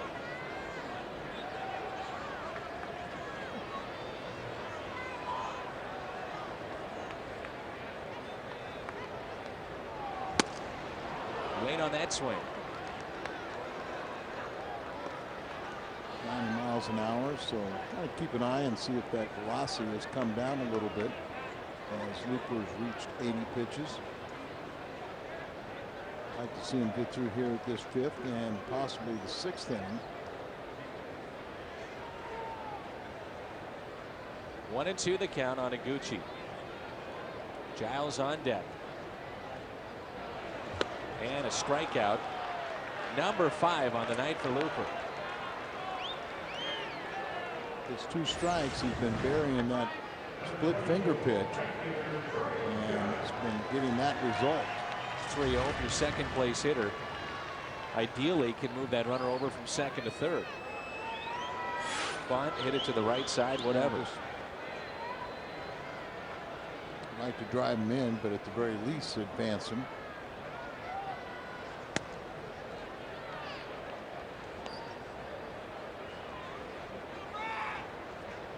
Walked and scored back in the first on the home run by Gonzalez, did Brian Giles. And he also singled in the third.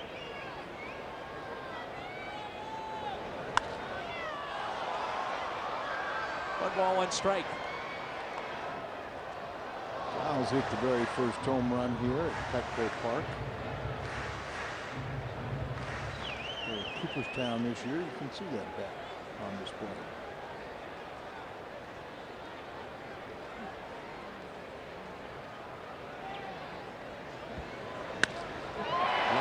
To shallow left. Duncan makes the play. And there's 2 outs. That's why you hope that Gucci would have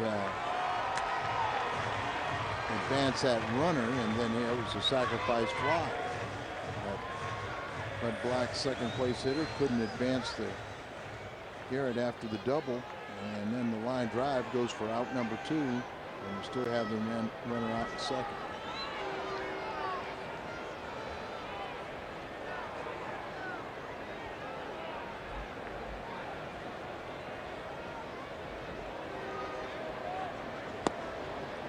Pitch a little low to Gonzalez from East Lake High School.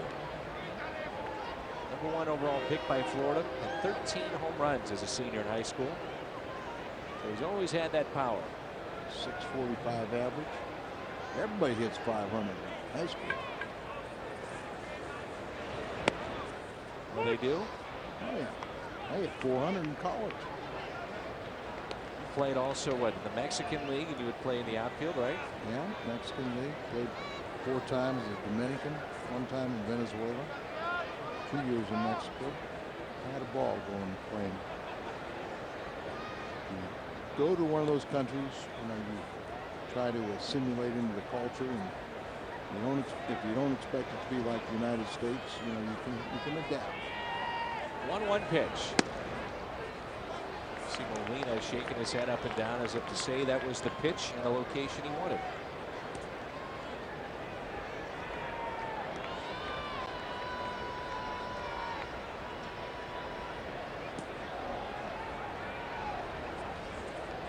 Two and 1 the count.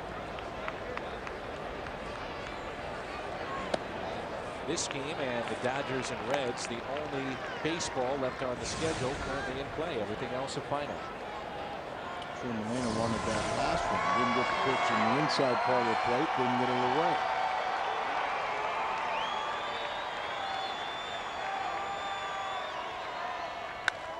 Up the middle, and Miles couldn't get to it. A base hit and an RBI. And all 3 RBIs for Gonzalez tonight. Miles came up just a bit short. He threw his out pitch, a strikeout pitch tonight, but Gonzalez, low ball hitter, hits it back up the middle, and nice effort by Miles. You see him playing more in the hole, so a long run, a dive, but comes up empty.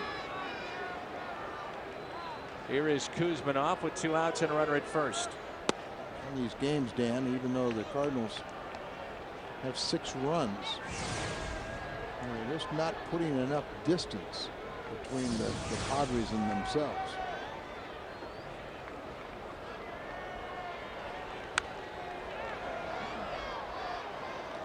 Cardinals are in the Padres bullpen, but Padres are going to be in the Cardinals bullpen very short.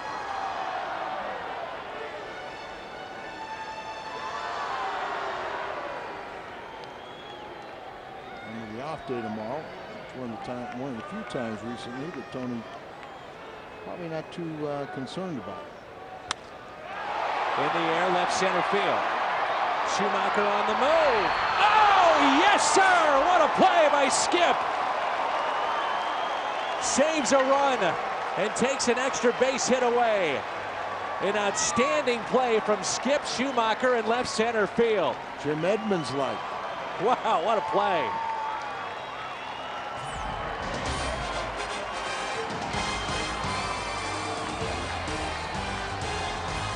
Looper's reaction. 6-3 Cardinals.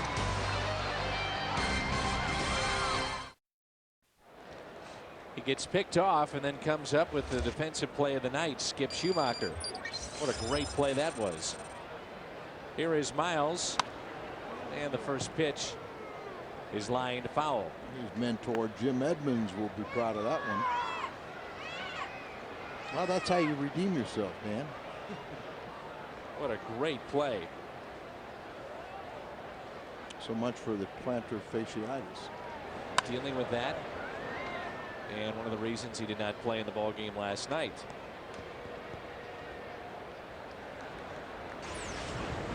Again, long run, last second, dives out there, and you're planning on that warning track. Get some rug burns from that. Miles, Pujols, and Ludwig. Another look at Skip Schumacher with his play. You got to make sure you hold on to it. Up the middle, base hit for Miles. Yeah, he gets hits in bunches, doesn't he? Yep, he's streaky, just like Loss has been streaky. And at times Schumacher as well. They start to boo Pujols already.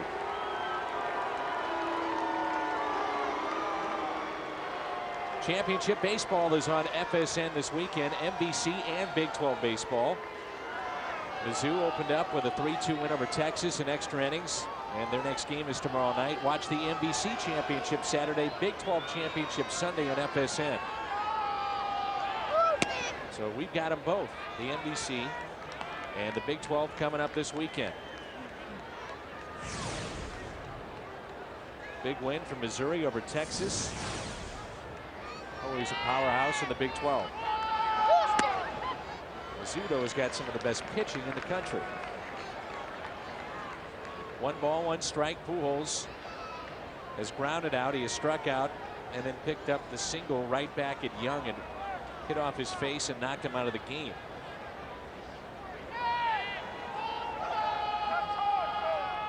Time called. Kyle McClellan getting loose in the Cardinal bullpen.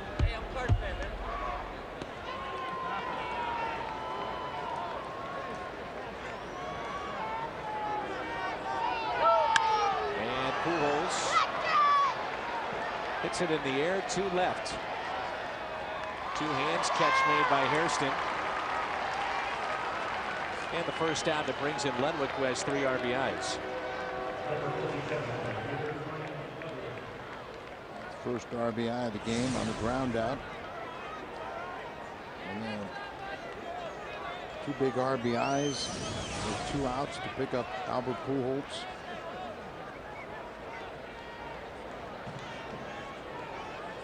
He's just having fun, isn't he? Yep. Check on the runner at first and Miles. Ludwig with 35 driven in.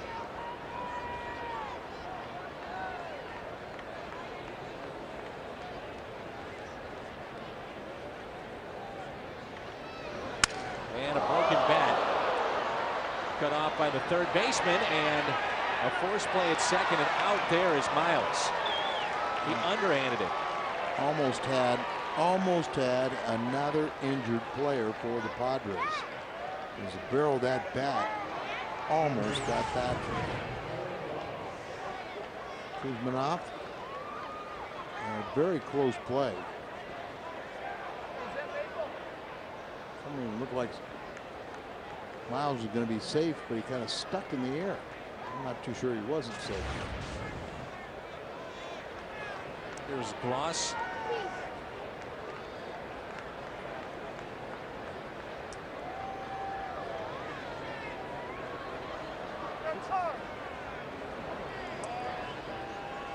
With the 35 driven in, that puts Ludwig at 6th overall in the National League in RBIs. The league leader is Lance Berkman.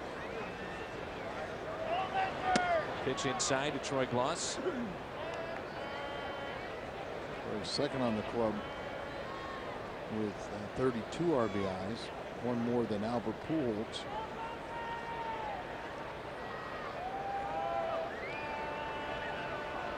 Six to 3 St. Louis. 1 ball, 1 strike.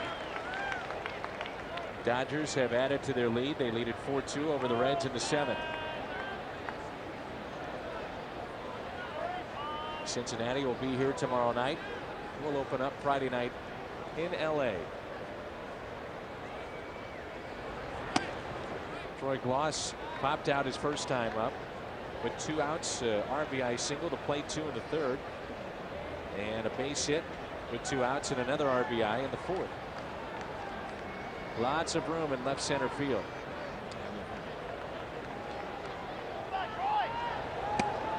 Southern California kid, Troy Gloss, Carlsbad,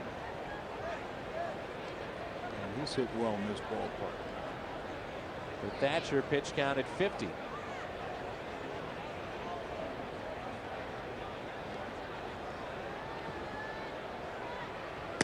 That's a strike.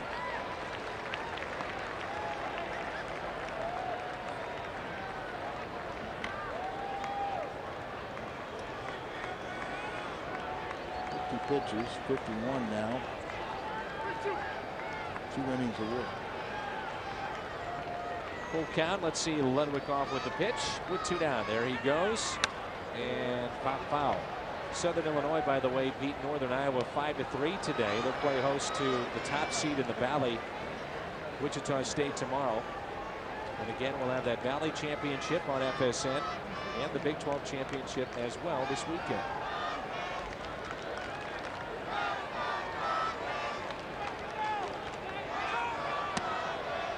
Pitch is taken for a ball. Another walk.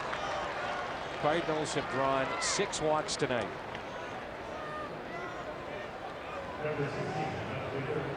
Thatcher has walked 2. Seen Young go 2 1/3. Clay Meredith out of the bullpen, one of their better ones from the right side, ending in the 3rd with 4 hits and 3 runs, and now Joe Thatcher. Low ball 1 to Duncan. Duncan's walked twice tonight and struck out. He was the first man that Thatcher faced. Romano warming up in the bullpen now. 2-0.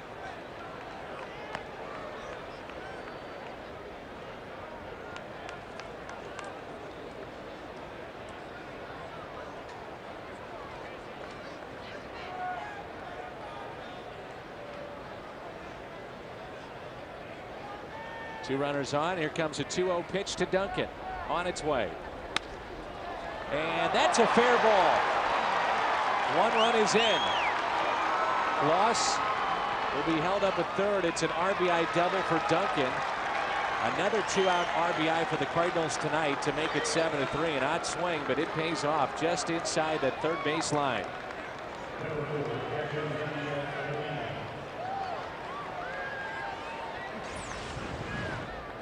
See your odd swing. Just almost excuse me swing, tried to stop it, and but made really solid contact. Kuzmanov can't believe it. He's trying to do everything he can. So Duncan picks up his 13th RBI. Molina now with runners at 2nd and 3rd. It's a 7-3 Cardinals lead.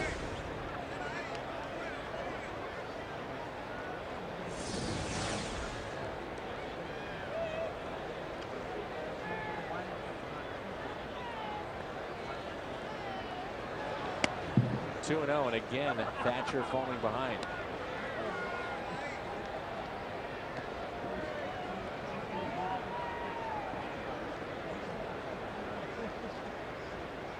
Two balls, no strikes on Molina. Cardinals with a 7-3 lead.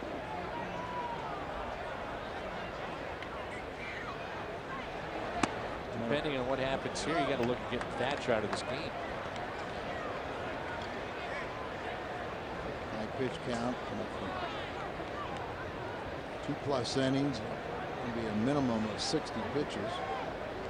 Bard left the game with a left ankle sprain. Molina on 3-0, base hit. That makes it 8-3. They'll wave in the runner from second. That's Duncan. The throw is offline and safe. What a great slide from Duncan to avoid the tag. Throw was to the foul territory, and Duncan noticed that, and he slides to the infield side, and they miss the tag.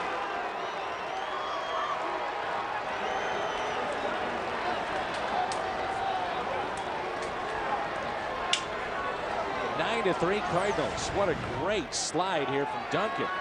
Solid base hit out here to left field. Hairston comes up, throws, but it's to the foul territory.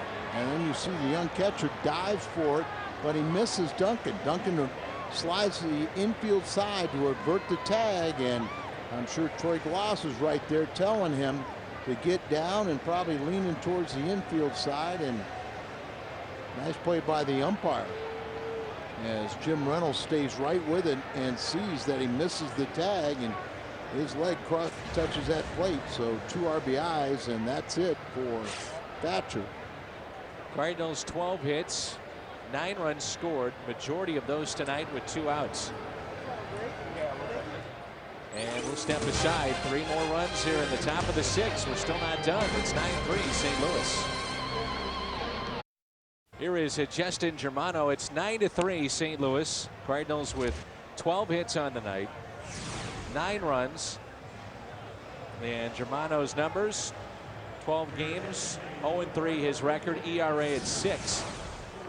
And he made 6 starts for the Padres, going 0-3 with an ERA over 6. And the Pods were 1-5 in his starts. So he finds himself in the bullpen now. And Barton is going to pitch hit for Looper. So Brian Barton, who has 5 pinch hits, actually been more productive as a pinch hitter than the times he's played or started the game. At times he's looked a little bit overexposed. Would you agree? Yes. But for the most part. A little broken bat. That's a base hit into right. With Molina running, they'll hold him up. So right on cue, a broken bat single. But he's done a nice job as a pinch hitter. It's a 6 pinch hit. And he's now 6 for 18.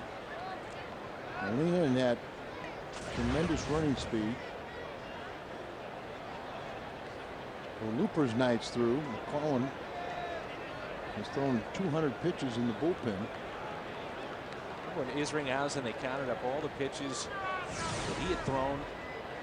They estimated it was over 2,000 when he talked about games and getting loose. Yeah, getting loose, because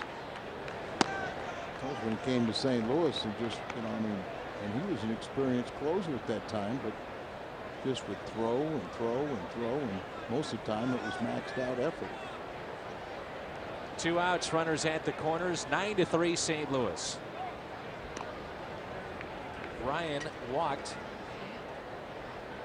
and twice he has grounded out. So Looper out of this game after his 5 innings, and he'll leave with a big lead, 6 runs at this point. He struggled at times in this game, but he gutted through it. The 1-0 pitch, and Ryan hits it to the left side. Kuzminoff, force play at second. Another big inning for the Cardinals. 3 more, and they lead at 9-3.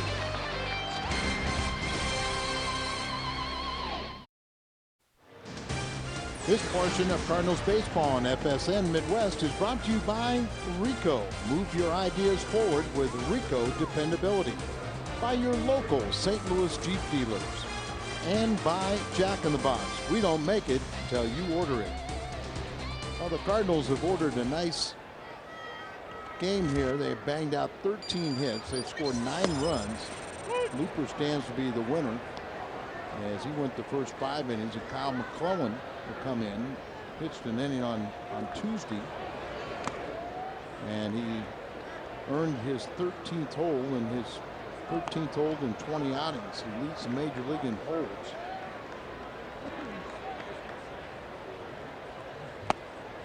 And just throws the ball right by Khalil Green. Green's had a good series against Cardinal pitching, but 0 for 2 on the night. Kyle's got 4 good pitches. Breaking ball there. We were interested to see how he would perform last night because he had a little control issues.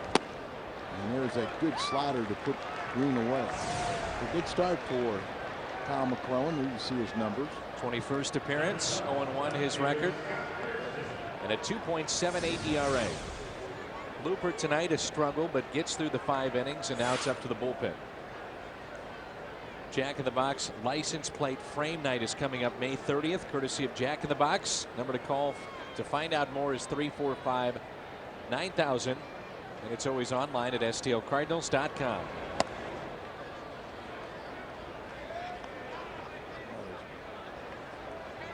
Cardinals have really taken the wind out of the sails of not only the crowd, but also like some of these players. Always tough battling back. Especially when you have to do it night after night. Just builds up. Well, we saw that last year with starting pitching, falling behind games. Offense, you know, always feels like they've got to climb a high mountain just to get back into the contest. And this year the Cardinals, this is one of the rare times they didn't score first. Lost, good play. Hard hit ball. That's out number 2. Last pitch at 94 miles an hour. They can turn on pitches, high octane. It's movement, and then the fact that Kyle has that changeup, he's got a slider, and he's got a curveball. 8 of the 9 runs have been scored with 2 outs tonight. That also adds to it. No, it just kills you. Come on, as a manager, you're out there, you're going, you're thinking, planning ahead, and you don't need to warm up somebody because you're going to have a get out of an inning, and then all of a sudden the killer hit.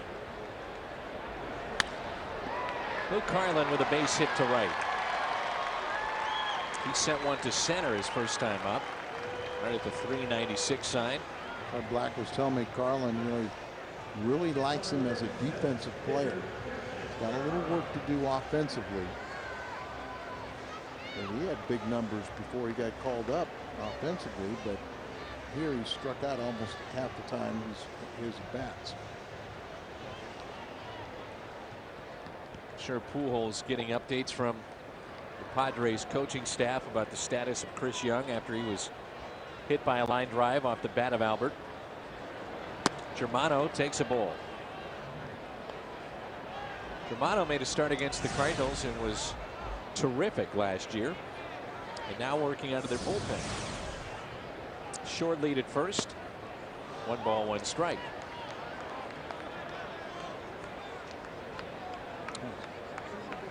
Still has players on the bench. I guess it's just that he doesn't have the pitching.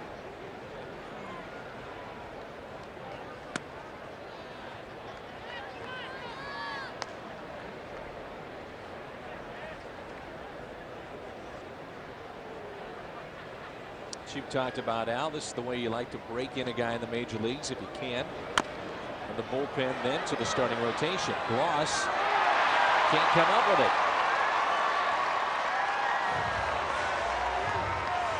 Even with Germano running a kind of a do or die play for Troy Gloss, and he didn't get the hop he was hoping for.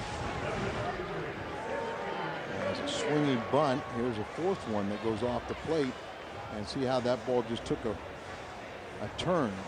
You make a left turn from this angle. He's looking for it to come here, and then it just bounces away from him beyond his reach.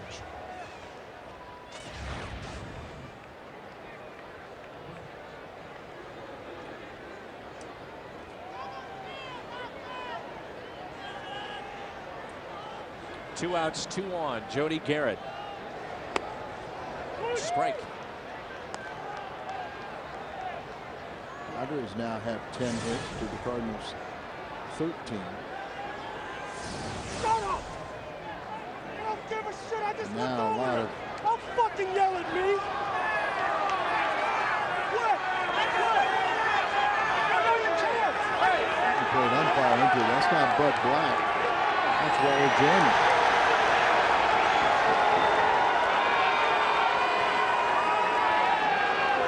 That's the hitting coach getting tossed.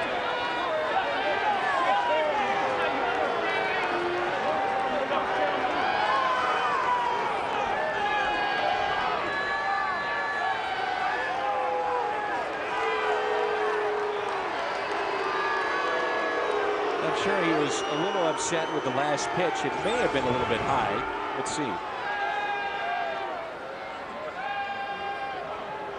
And it was with the strike zone tonight.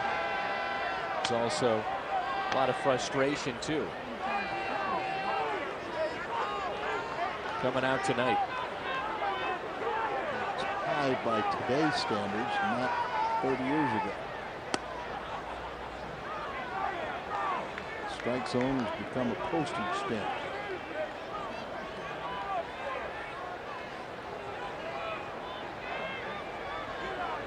The 1-1 Garrett. Hit to second. Over to first it goes. Garrett retired. Padres have stranded 7 on the night. Scoreless frame by McClellan. 9-3 St. Louis. Hyundai long drive inning, and you can visit a local dealer for details. A winner tonight, Winnie Bateman. And if the Cardinals hit a home run, Winnie will qualify for the Hyundai Sonata drawing in September.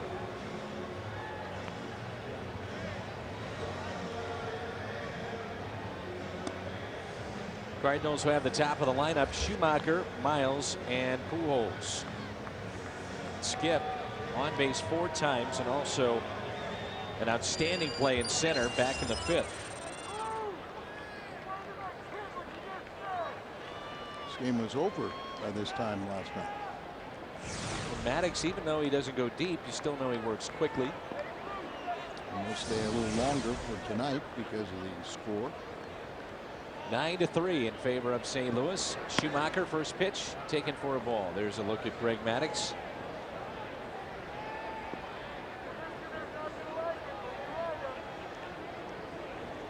Has to be frustrating for him as Schumacher hits it down the right field line, and fair on his way to second.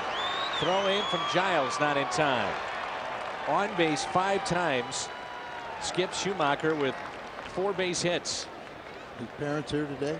I believe so. Remember their first homestand, they never saw him get a base hit. So he's trying to make up for it.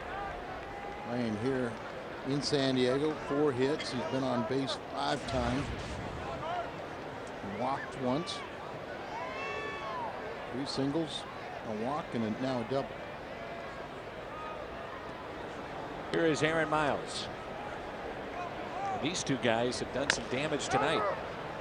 Productive out as runner Schumacher advances to 3rd with 1 out here in the top of the 7th, and it brings in Albert Pujols. Pujols has not looked real comfortable ever since that liner went back and hit Young in the face. And really what he's done is he's expanded his zone, but he actually did it on that pitch too. You know, he went down and kind of hooked the ball down and away. You know, just kind of didn't keep his weight back, swinging a pitch out of the strike zone.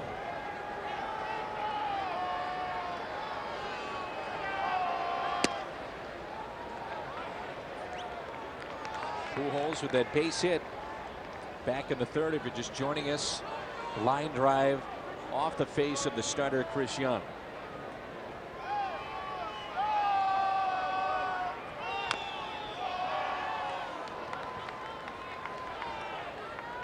But also in that same inning, Pujols, after he reached first, would come around to score, and a little collision at the plate. Bard was trying to block the plate. Pujols a clean slide, and it took out the ankle, the left ankle of the catcher Josh Bard, and he had to leave the game. Pujols hits it to the right side, hard hit, but to Gonzalez.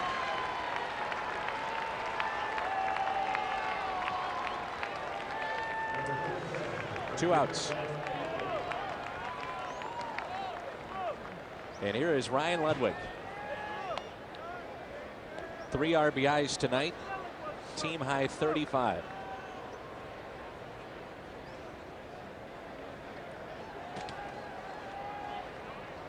See where Schumacher was not running on contact, but it was also a very hard hit ball. May have been tough to score on. Yeah. Up by 6, and but what lead is ever safe today?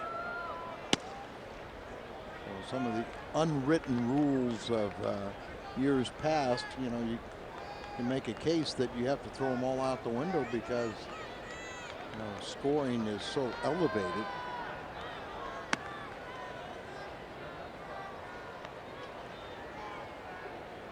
Two and 0. Tony had one of the best lines. He was managing the White Sox, and Doug Rader was managing the Texas Rangers. And Tony had a bunch of rabbits. Rader had a bunch of sluggers.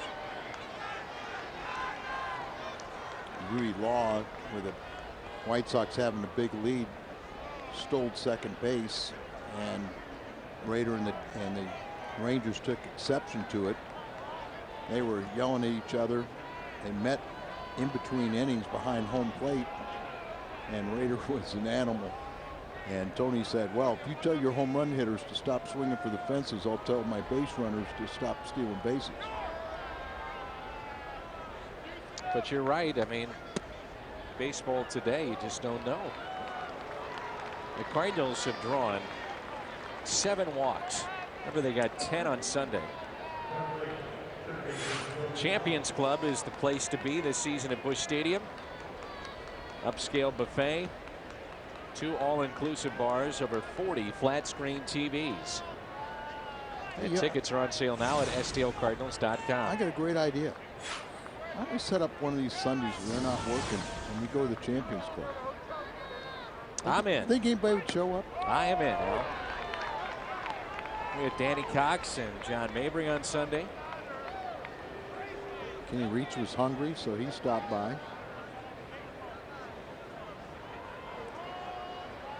Loss with 3 RBIs tonight. The 0-1 pitch to him. 0-2. Remember, I said I was going to be there a little late because I had previous commitments, and the only thing I heard was how you had a bigger line than Danny Cox and John Mabry. Oh, but when you got there, Al, we were very glad to see you. And then I never saw you guys. I never saw the game either. That was fun. We had a good time. I meet an awful lot of nice people. 1-2 the count on Gloss.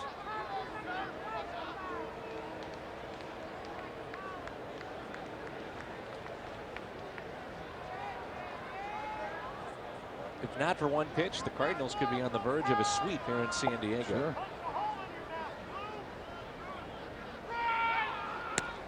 16 hits in the first game. Got 14 in tonight's game. Man, another good offensive night where they're receiving walks. They lead the majors by far. 2-2 pitch. Well, like we said, what is it, 7 now? On the verge of 8. 3-2, so the runner from first off with this pitch with 2 outs. Cardinals with a 6-run lead here in the 7th inning. And in the 49th game, and they have 231 walks. Gloss to Gonzalez, spins around and a flip to Germano. And it's time to stretch here at Petco Park. 7th inning stretch time. It's 9-3. Padre, that's his statue here at Petco Park. Tony Gwynn. Remember these 2 things: play hard and have fun. Our Geico quote from the Hall of Famer Tony Gwynn.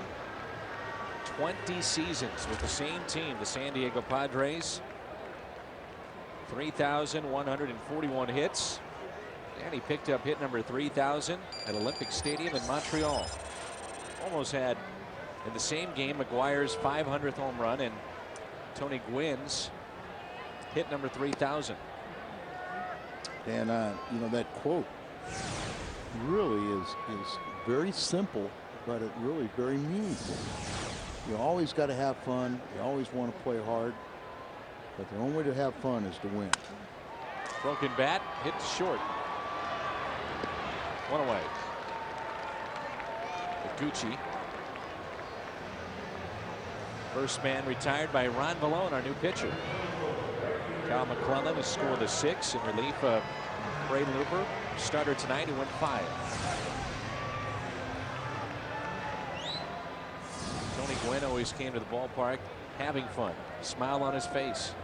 Well, when you had the success he had, it was hard for him not to. And he was willing to talk baseball with anybody that was willing to listen. That pitch has popped up and out of play. One of the innovators in the game. He was one of the first to really utilize video. His wife would tape his at-bats and stuff like that, and then she became a pseudo hitting coach, a lot like Didi Pujols.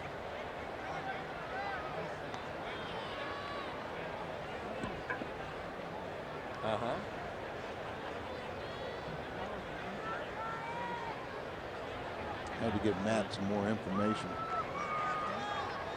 Apparently the Padres television is they're trying to avoid the game.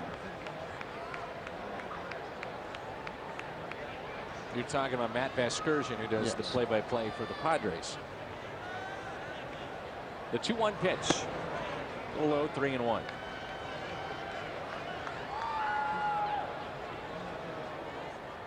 Matt on the left, our good buddy. Uncle Festus. Uncle Fester. Fester. I keep on doing it. Every time I do that, what'd you remind me Festus is down in Missouri? Mark Grant, former relief pitcher and really a funny guy, does the color with them. Coca-Cola Deerberg's Go Green Bag Night. It's our tote bag compliments of Coca-Cola and Deerberg's. And for ticket information, call 345-9000 or visit us online at stlcardinals.com. Runner goes as Pujols plays behind Giles, and he'll take second. Fielder's indifference. It's amazing though how many times we see the defensive team just allow a runner to take off like that and they don't take advantage of it. And by doing so, you at least, you would think, avoid the double play. It's been a big night for the Cardinals offense. 14 hits. Skip Schumacher, his second 4-hit game of the season. Went 4 for 5, 4 singles, couple of runs scored back on April 29th. That was against Cincinnati. And third time he has done this in his career.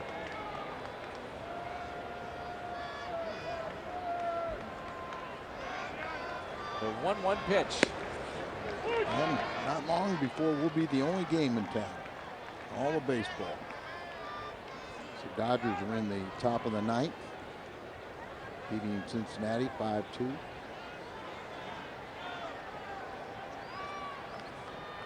The whole world's going to be listening to you. Oh yeah.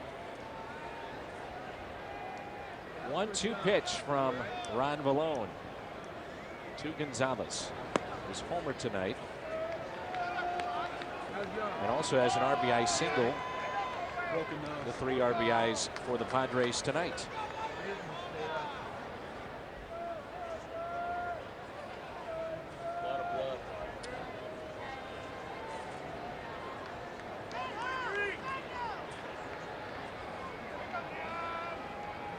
Two.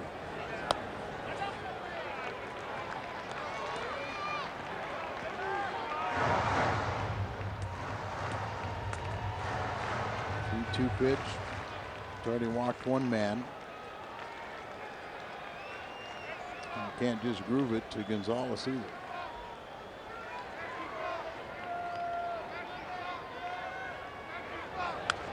Fouled back in a big cut. Got in on him a little bit, jammed him.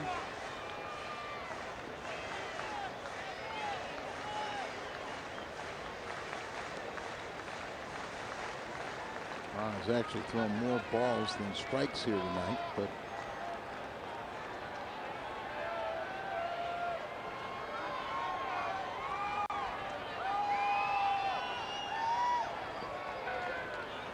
Three-two pitch and a strikeout of Gonzalez.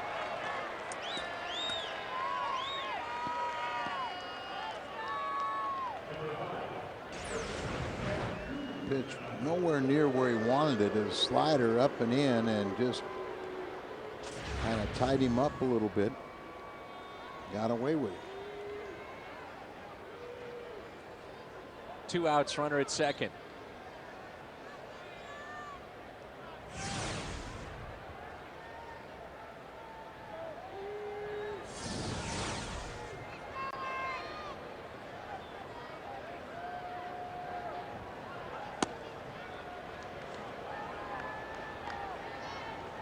Kuzminoff is 1 for 3. He hit that ball in the left center field gap that Schumacher made the sensational play on the warning track diving for it. It's one of the top defensive plays so far this season for the Cardinals. Seen Ankiel do it with his arm in center.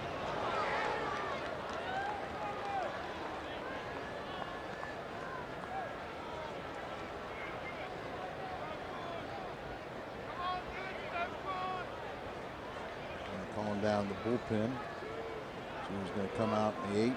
Probably another one in the 9th.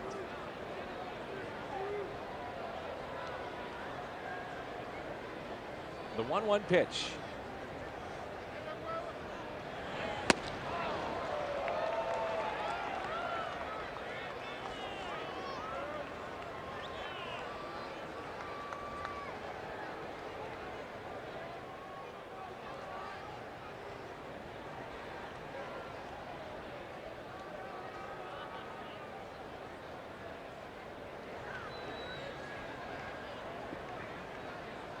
Trying to do Parisi and Frank. Well hit, right center field. Ludwig is there. Sends us to the 8th. 9-3 Cardinals.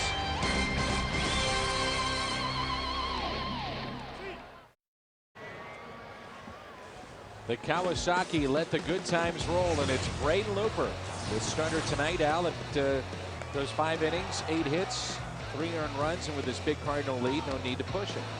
Well, I mean, he just went out there and he just battled.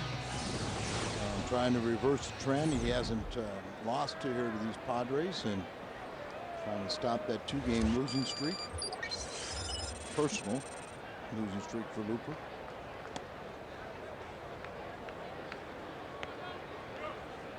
Duncan had a big blow his last time up. 1-0 pitch to Duncan. Up the middle, base hit. Gotta wonder how hurt he was last year dealing with that hernia. Beginning of this season, just trying to get things back in order, and he looks better. Yeah, you knew he was hurt because he had trouble even running, but swinging the bat was troublesome. Finally succumbed to the sports hernia surgery. And a little surprising he hadn't shown, much power this year yet. Did not want to use that as an excuse when he was struggling. That's out to deep center field. Garrett tracks it down, and back to first goes Duncan. I mean, he was hurt and didn't say a word about it until they finally had to shut him down. Very guarded about that. Here's Ankiel. So a good sign that more than likely we'll see him in the starting rotation, or at least be available on Friday night. Not rotation, but lineup. Yeah. It's late, Dan. It is getting late. It's been a long night, but a productive night for the Cardinals as they lead at 9-3. Won't be any traffic when we go to LA after this game. 21,011 tonight. Our crowd here at Petco Park. Well, it could have been 21,010 if JR stayed home, because pretty much does when he works.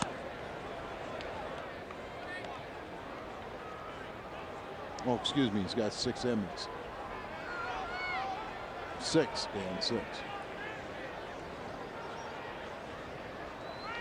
The 2-0 pitch. 2-1. And JR, you're referring to John Reynolds. John Reynolds. St. Louis native. One and only. Works out here in Los Angeles. And we'll be lucky enough to have him on Friday night and Saturday night. Oh, my goodness. There he is, the one and only. The 2-1 pitch.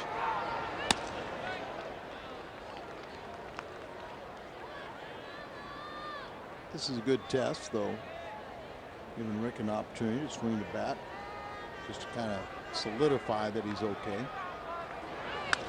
He's okay. It's a shot into deep right field, and this one is gone.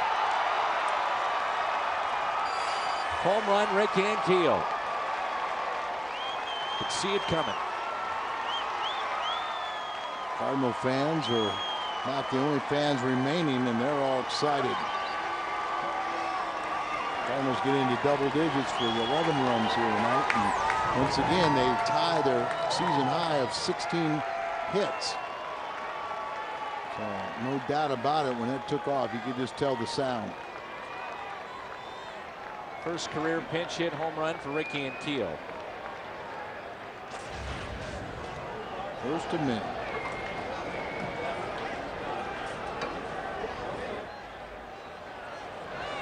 Here's Brendan Ryan, a ground ball to third. Hustling down the line. They get him by a step. 8-run lead for the Redbirds. This copyrighted telecast is presented by the authority of the St. Louis Cardinals and may not be reproduced or retransmitted in any form, and the accounts and descriptions of this game may not be disseminated without the express written consent of the St. Louis Cardinals. Shoulder is healthy. He had a great BP, and visiting with him earlier, he said he felt fine. So we'll see him, I'm sure, in the starting lineup on Friday night. Cardinals on Friday night get Derek Lowe, a sinker baller, who's 2 and 4. Skip Schumacher on base 5 times tonight. Also had that tremendous play in center field. The 1-0. He's got 2 4-hit games. And I'm at a 5 for 5 games. Take that? Oh, yeah. And he lines out. Sends us to the bottom of the 8th. And Keel with the home run. 11-3.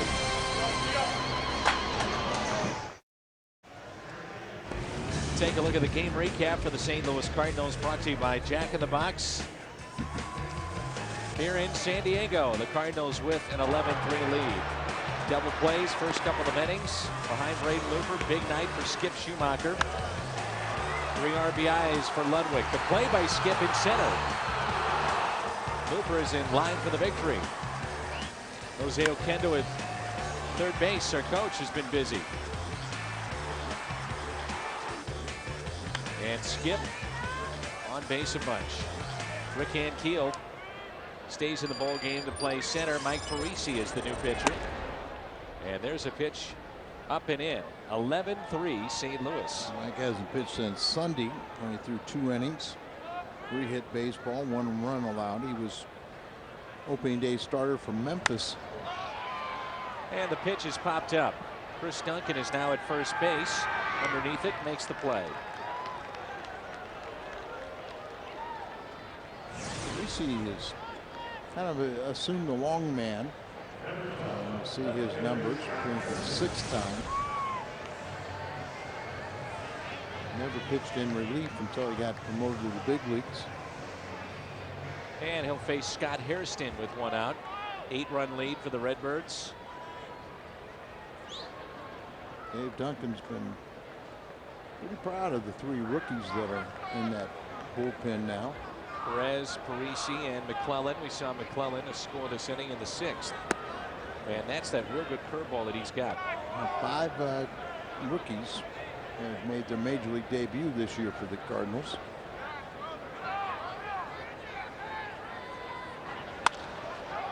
Here's a grounder to short.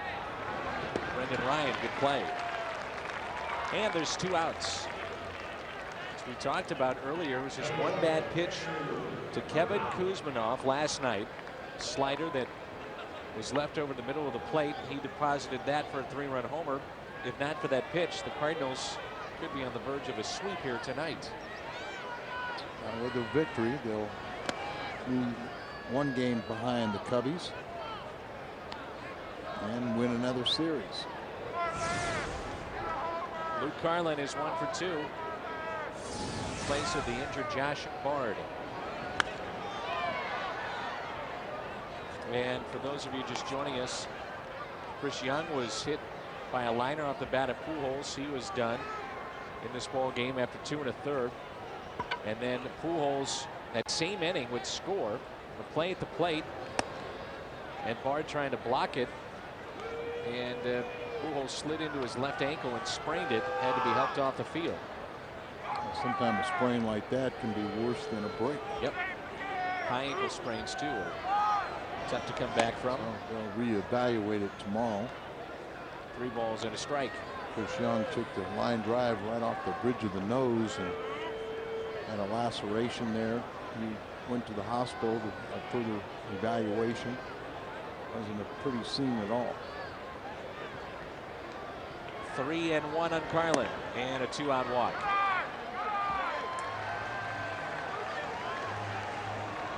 Not many have stuck around. Rehab, Dan. Oh yeah. Crowd of just over 21,000. Edgar Gonzalez will be the hitter. Padre jersey or shirt and a Cub hat. Right above the Cardinal dugout here at Petco Park. 2 outs, runner at first as Duncan plays behind that runner. There's a broken bat. Out to center, and Ankiel is there. Sends us to the ninth. 11-3 St. Louis.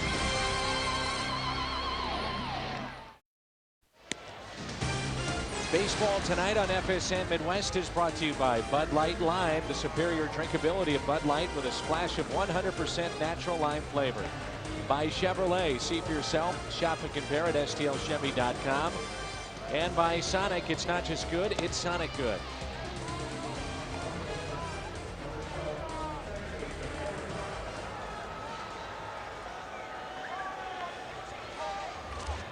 Folks watching on the Armed Forces Network, we appreciate it.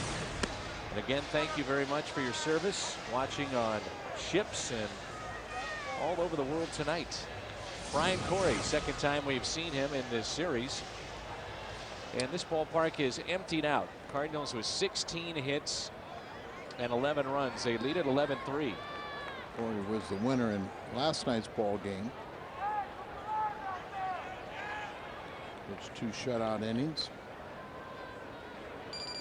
And the Cardinals with those 16 hits equaled the first game of the series and their season high. First pitch grounded to Gonzalez, a low throw, and out is Miles. That's late. Lopsided game, 11-3. Looked like it beat it, didn't it? Yes, it did. Here is Parisi. Good pick there by Gonzalez at first. Maybe he didn't. Cardinals do have Franklin throwing in the bullpen, and Parisi's going to hit for himself.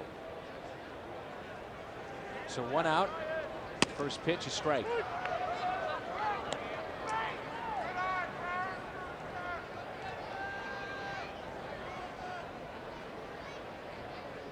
It could always go Parisi another inning, but you would think Franklin would want a little tune-up. He hasn't pitched since Saturday. Cardinals interim closer while Jason Isringhausen is on the disabled list. 0-2 to Parisi is popped up. There's a play, and it's going to be Gonzalez. And there's 2 down.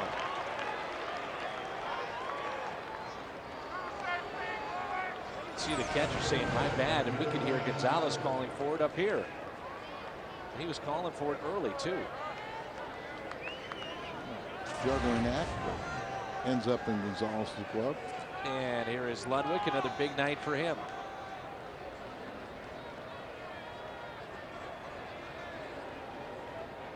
He might qualify now.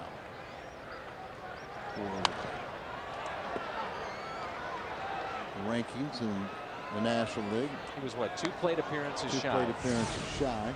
Being able to qualify for the minimum number of at-bats for those top 10 lists. In every game you have to have 3.1 plate appearances.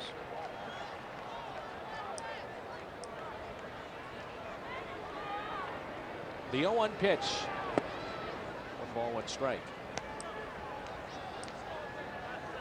Long night for the Padres. They can't come back. They go to 14 games below the 500 mark. The Cardinals move to a game behind Chicago. Post-game show is coming up. U.S. Cellular, Cardinals Live. That'll be a lively bunch back home in St. Louis. Wake up, Brent. Surfer dude.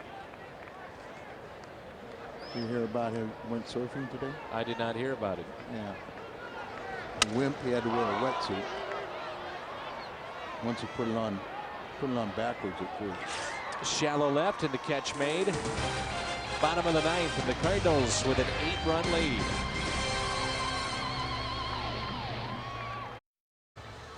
Coming up after the game, U.S. Cellular Cardinals Live. I'll have a star of the game on the field, probably Skip Schumacher, plus some sound from inside the Cardinals clubhouse, their reaction after this one.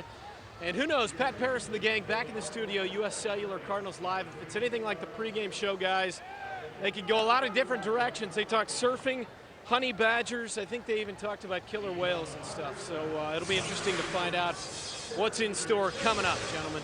Well, I'm sure they're going to talk a lot about Skip Schumacher. Big night for him, on base 5 times. His play out in center field, that diving catch. And right now, Ryan Franklin is serving as the Cardinals closer. And as Al told you previously, he needs some work. 11-3 here in the bottom of the 9th. 16 hits for St. Louis, 10 for the Padres. We haven't seen Franklin since Saturday against Tampa Bay. It's 2 innings in that ball game and picked up his 2nd win of the year. And that was the walk-off winner from Ludwig. Jody Garrett, top of the lineup again for the Padres. They will welcome Cincinnati to town tomorrow night. And Cincinnati a 5-2 loser tonight at Los Angeles. The Cubs lose today over against Houston 5-3. Phillies 12-2 over Washington. Milwaukee beat Pittsburgh 4-1. Brandon Webb takes his first loss of the season. That is Isturis, and he is playing third base. And it's a good opportunity to have Isturis play a little bit of third base. Saw Brendan Ryan earlier in the year kind of struggle there. And Brendan is much more adept at shortstop. Jose Oquendo was working with Isturis before the game 2 nights ago at third base. And Brendan played third base last year with no problems, but this year was a little awkward. Tadahito Iguchi with 1 out. 1 ball, 1 strike. A chant of "Let's go Cardinals" here in San Diego.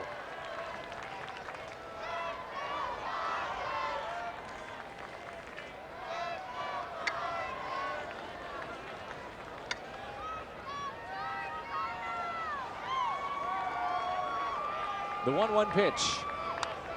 Fouled back by Iguchi.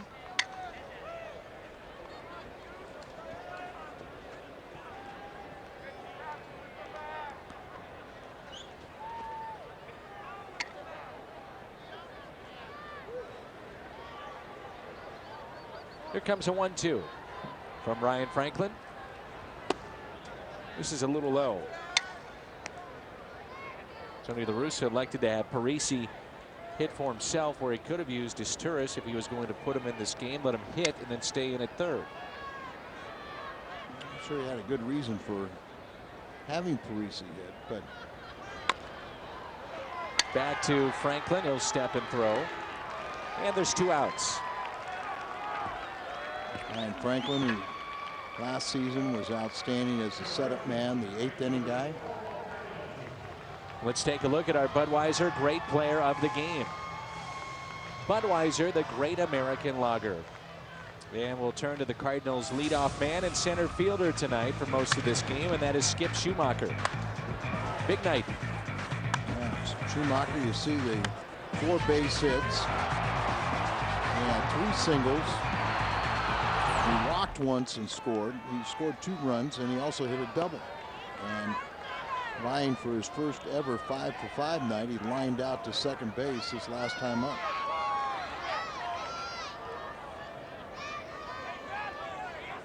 Saying Franklin, is really kind of taking the right approach about the 9th inning, where he said, hey, I'm looking at it just like I did the 8th. I got to go out there. I got to get 3 outs.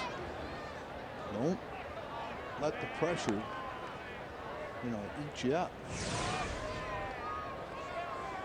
Paul McAnulty is 0 for 2 in this series. 2 balls, no strikes. 2 outs here in the 9th. Nobody on for San Diego.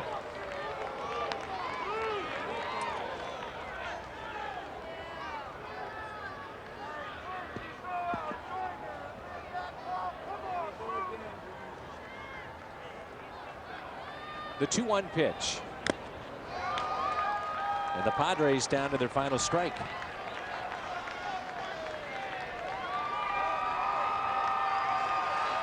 I think Tony said, I know Franklin can handle the 9th inning. I just don't know if he can handle the workload of maybe throwing 3-4 times in succession. The 2-2 spoiled. Calls him wiry strong. Right, so you'll see there Chris Perez will get opportunities to have some 9th innings like he did on Sunday when he picked up his first win. Post Schumacher's walk-off double. Post-game show coming up.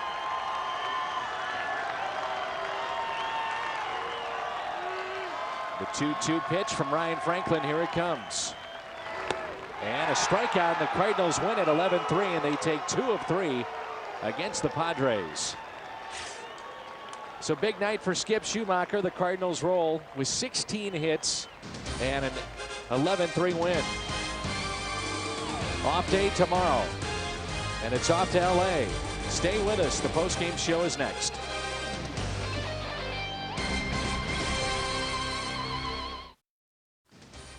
The game is over with a Cardinals lopsided victory. They take the series. Rick Horton and I standing by to bring you U.S. Cellular Cardinals Live. Your thoughts? Nice to win a series in sunny San Diego. Now they're going on to play the better of the West Coast teams in L.A. But the Cardinals finally get more than 10 runs in a ball game, first time all year. Yeah, we're going to talk about that coming up.